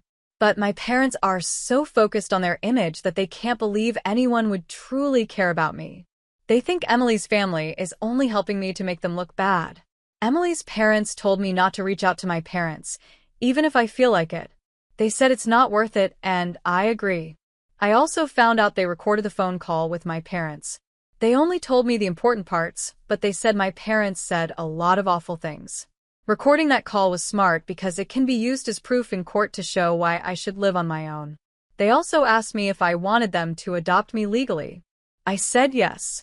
Not just to make my parents mad. although that is a bonus, but because I really feel that Emily's family is kind, loving, and safe. Having Emily as my sister would be amazing, and I would finally have the family I deserve. They said they'll talk to the lawyer again and begin the adoption paperwork. It might also help my case for living independently. Everything was starting to feel better. I felt happy and truly thankful. But just when things were looking up, something awful happened. A few days later, Sarah attacked me after school. It was after my last class, English, which is in the East Wing of the school. I'm usually the last to leave class because I pack my things slowly. That day, by the time I walked out, most of the students had already left. I saw Sarah and a group of her friends waiting outside. I instantly felt nervous, but I tried not to show it. I knew they wanted me to feel scared. As I tried to walk away, they blocked my path. Sarah got in my face and told me I wasn't allowed to leave. Then they told everyone else who was still nearby to go away. Sarah said they had unfinished business with me. I tried to stay calm and not show how scared I was, but Sarah didn't care. She grabbed my arm and started pulling me outside. I yelled at her to let me go, but her friends were being loud, and no one could hear me. They dragged me to the janitor's closet, shoved me inside, and locked the door from the outside. I started banging on the door, hoping someone would hear me. But Sarah and her friends stood outside, blocking the door. And even if someone did hear me, they probably wouldn't help. Sarah and her friends are in the senior classes, and they're known for being mean. Most people are scared of them. After about 6 minutes, Sarah opened the door and let me out. By then, most students had already gone home. The hallway was empty. It was just me and them. That's when she slapped me across the face. Hard. She started yelling at me, calling me selfish and ungrateful. She said I didn't deserve anything and that I had hurt our parents. Then she shouted what was really making her so mad. She blamed me for her boyfriend breaking up with her. Then she slammed my head against the concrete wall. I started feeling dizzy. Everything was spinning. She noticed and took advantage of it. She began punching me again and again. Her friends just stood there, laughing and watching like it was a game. It hurt so much. I tried to fight back, but Sarah is much taller and stronger than me. I couldn't do much. I ended up curling up against the wall, trying to protect myself. But she didn't stop. She kept hitting me. Finally, when she was done, she kicked me one last time. Then she and her friends walked away, leaving me there on the floor, crying. About 20 minutes later, Emily found me. I was still sitting on the floor, crying and in pain. When I told her what happened, she helped me up right away. I couldn't walk properly, so instead of walking home, we took a cab. When we got to her house, we told her parents everything. They looked very serious and upset. Right away, they contacted the school and called the police. It's only been an hour since then, and they've been on the phone the whole time, doing everything they can. They're really busy trying to help, but Emily is staying by my side and taking care of me. I don't know what's going to happen next, but at least I'm safe now. I'm still sore and my body is covered in bruises.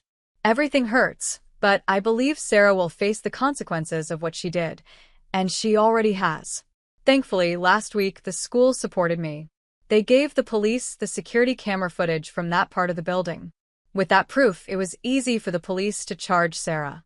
She was punished with community service, but the best part is she got suspended from school for 7 weeks. That means she won't get to go to prom, which she had been really excited about. She also won't be able to take her finals with the rest of her class.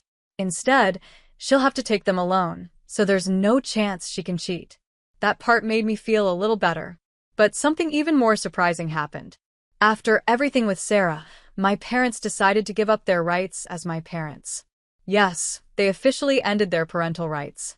The papers were signed, and now I'm finally free from them. Emily's parents are now working on legally adopting me. I can't even begin to say how thankful I am. My old parents told me they didn't want me in their family anymore.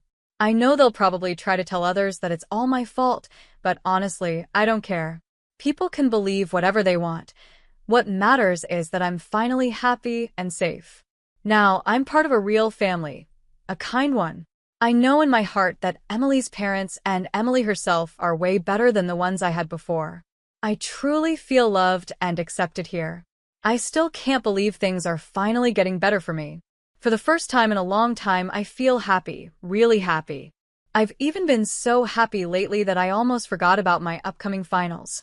But Emily reminded me, and now we're getting ready to study hard. We're going to do our best and show everyone what I'm capable of. This is my fresh start, and I'm ready to make the most of it.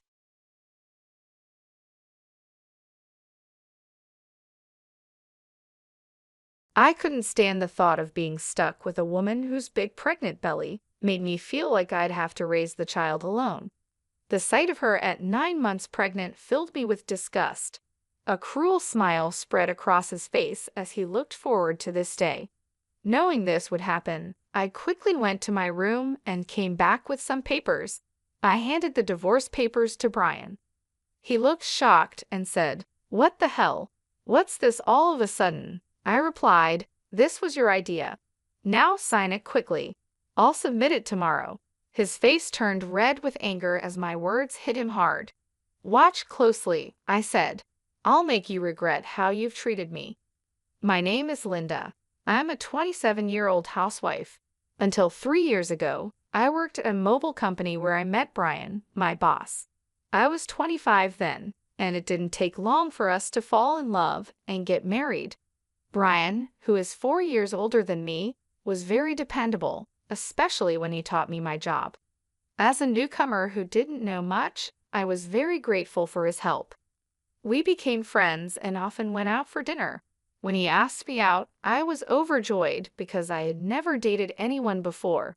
It's a bit embarrassing, but I was more interested in cartoon characters than real men.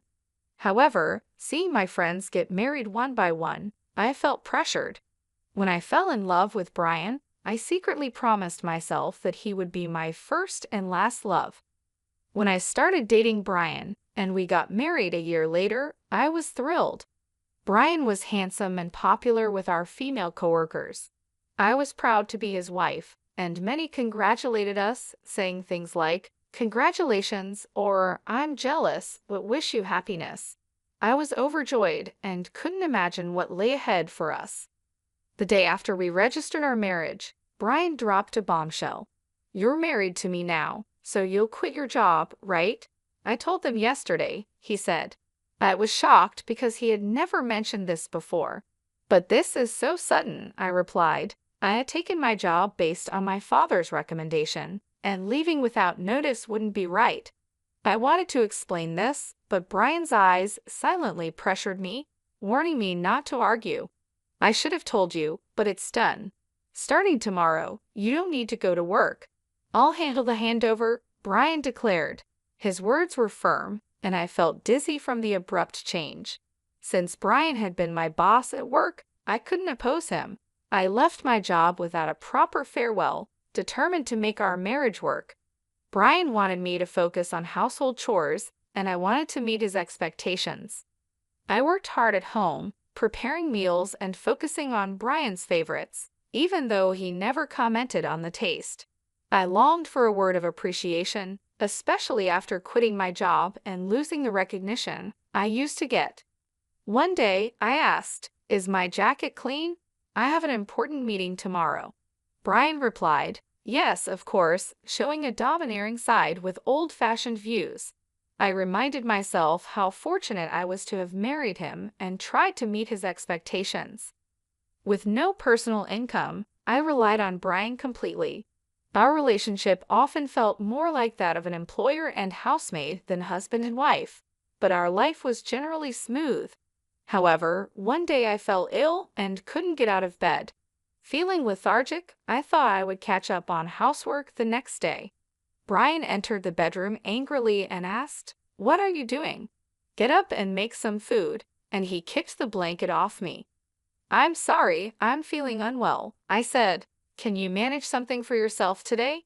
I hoped he would understand, but instead, Brian frowned and said, "You don't work, yet you're lying down just because you feel a bit sick? Pathetic." In disbelief, I got out of bed. It was unimaginable that he would demand housework from his sick wife. I had never thought he would be like this before we married. Maybe it was my fault for not seeing it. but it was too much. I found myself doing chores with tears streaming down my face. Several days passed, and my health didn't improve. Then I realized I had missed my period. Panicking, I rushed to the drugstore and bought a pregnancy test. It was positive. Overjoyed, I cried tears of happiness and decided to share the news with Brian when he got home. The day he returned home after midnight was the day I chose to tell him. However, when he entered, the smell of alcohol made me nauseous. His face was flushed, and he staggered as he walked. It was surprising how much he had drunk, especially without telling me. Even though I had prepared dinner, I wanted to share the pregnancy news quickly. I haven't been to the doctor yet, so it's not confirmed. I began, eager to share our happiness, but Brian's face darkened. "A child? What have you done?" he said in a tone unlike anything I'd heard before. "I don't want a child. Damn, this is the worst. If you're going to have it, raise it yourself." His harsh words shocked me. He rudely stripped off his clothes and headed to the bathroom. It was unbelievable. I couldn't understand why he would make such irresponsible comments about our baby instead of being happy. The joy I had felt moments ago was replaced with deep sorrow. Why would he say such things? He had never mentioned not wanting children before. We hadn't even been using contraception, so I naturally thought we both wanted kids. As I ironed Brian's jacket and was about to take his shirt to the washroom, I felt a deep sadness.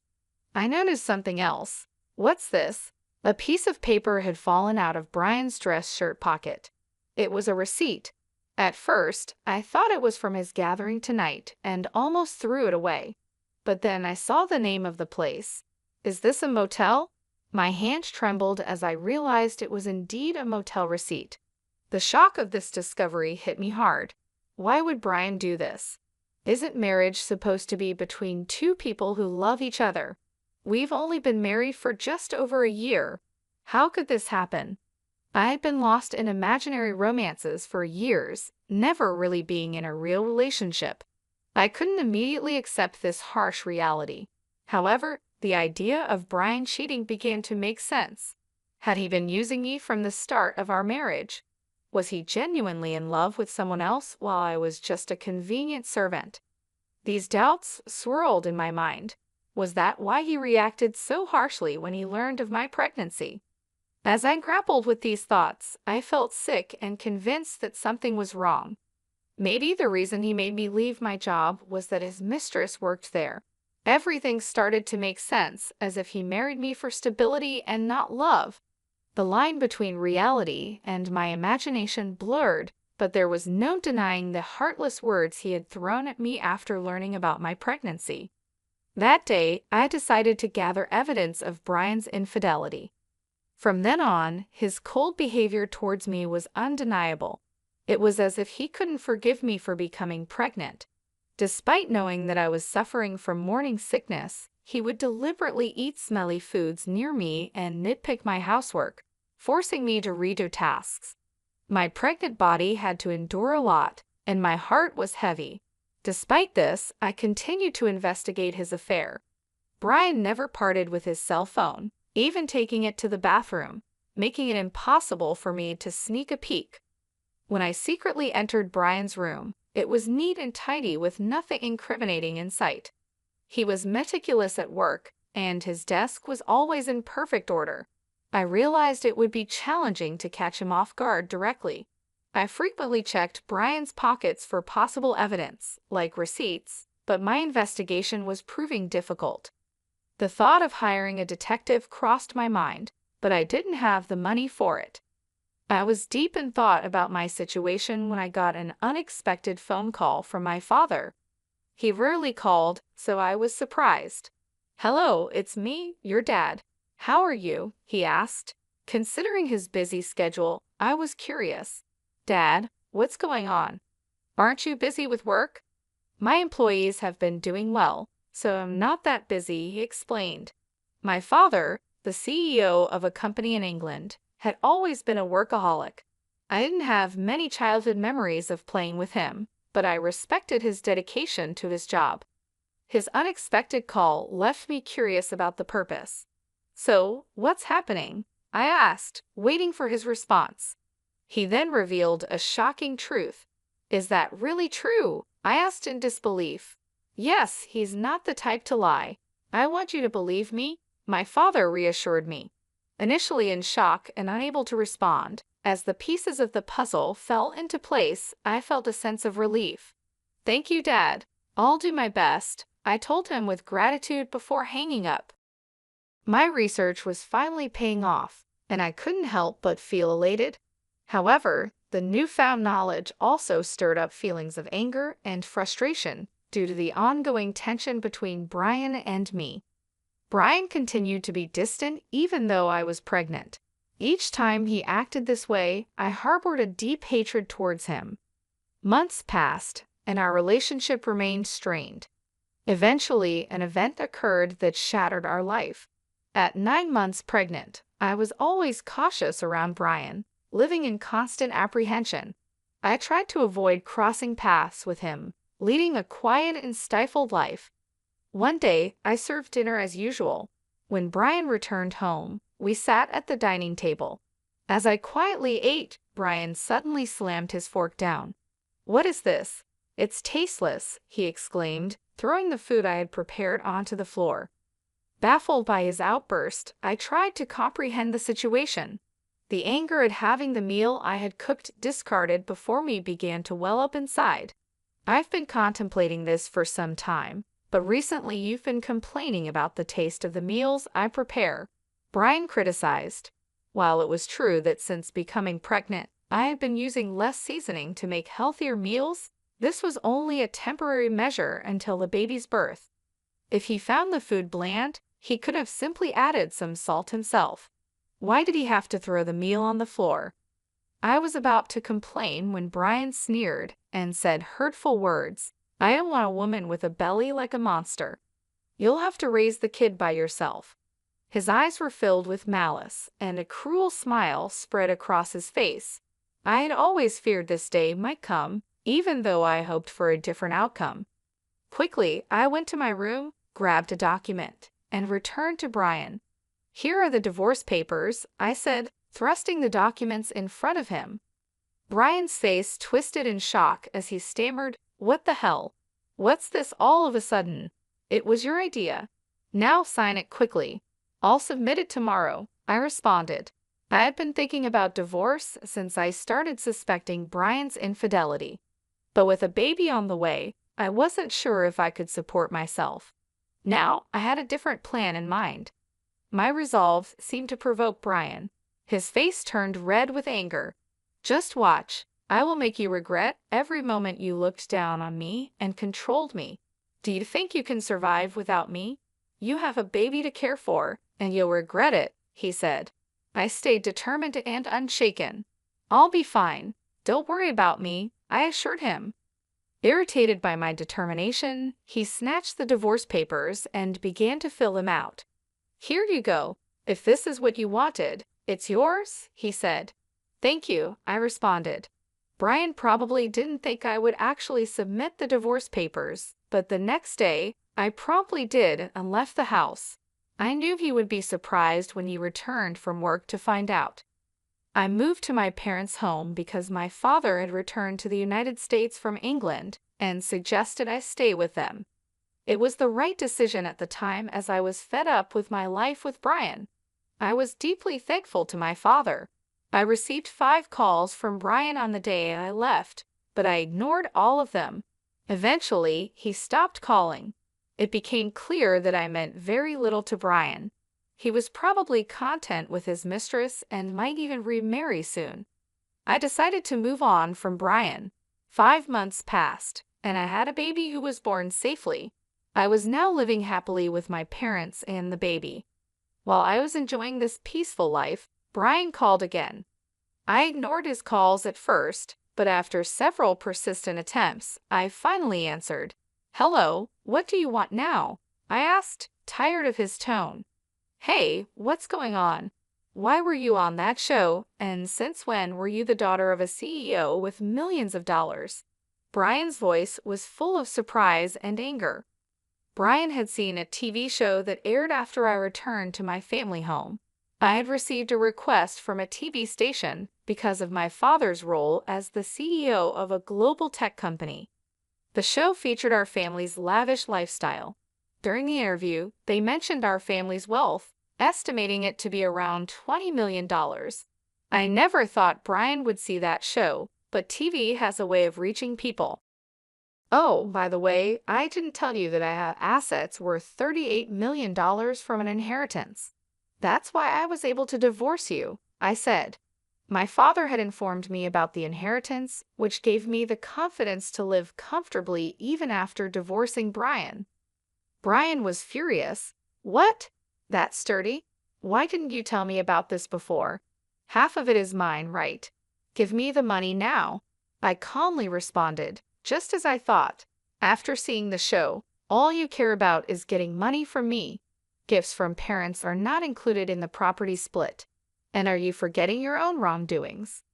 Brian was puzzled and asked, What are you talking about? I'm tired of your anger, Brian. You called me yourself. You can't blame me for what you did. You cheated, didn't you? With your new wife, who is a junior from your company. You started dating her even before our marriage. Brian was clearly shocked by the information I had. I finally had the upper hand. Did you think I wouldn't find out? My father has many contacts in your company, and one of them told me about your affair. I've never mentioned it, but I'll be demanding child support, I declared. Brian, still in denial, protested, Stop kidding. Why should I? I pay child support because of you? You got pregnant on your own and slacked off with household chores. It's all your fault. Brian blamed me without apologizing for his own mistakes. I couldn't believe I was ever married to someone so lacking in common sense. Leaving him was definitely the right decision. Brian, I'm broke. My wife spent all the money I earned, and now I'm drowned in debt, he said pitifully. His plea fell on deaf ears. I went from anger to sheer disbelief. I never wanted to deal with such an unreasonable person again. What are you talking about? Do you even realize how ridiculous you sound? I never want to deal with you again. I'll have my lawyer handle the matter of child support. Never call me again, and you will not see the child anymore. Goodbye. I quickly hung up the phone and blocked his number. I took a deep breath, feeling relieved. It's over now, right? No more calls from Brian, I thought. Just then, I heard my baby crying from the other room and rushed to soothe him. It turned out Brian started paying child support every month. According to a former colleague, Brian said his new wife was a big spender, and he had to cover their expenses with debts. Because of this, Brian had tried to get a share of my inheritance by calling me. However, he didn't get a penny from me and now had expenses greater than his income. He was struggling, either because things were going badly or he couldn't stand being looked down upon by his colleagues. He even started job hunting only after leaving his current company, forcing him into a life of poverty. Hearing this from a colleague didn't move me at all. I thought he deserved all the hardships. The harsh words and cold behavior he showed me will never fade from my memory. I hope he gets what he deserves. On the other hand, I'm enjoying parenthood with my parents. I think I'll lead a comfortable life without financial worries. Since my father mentioned passing on the company to me, I'm all geared up to work. After all, I am my hardworking father's daughter.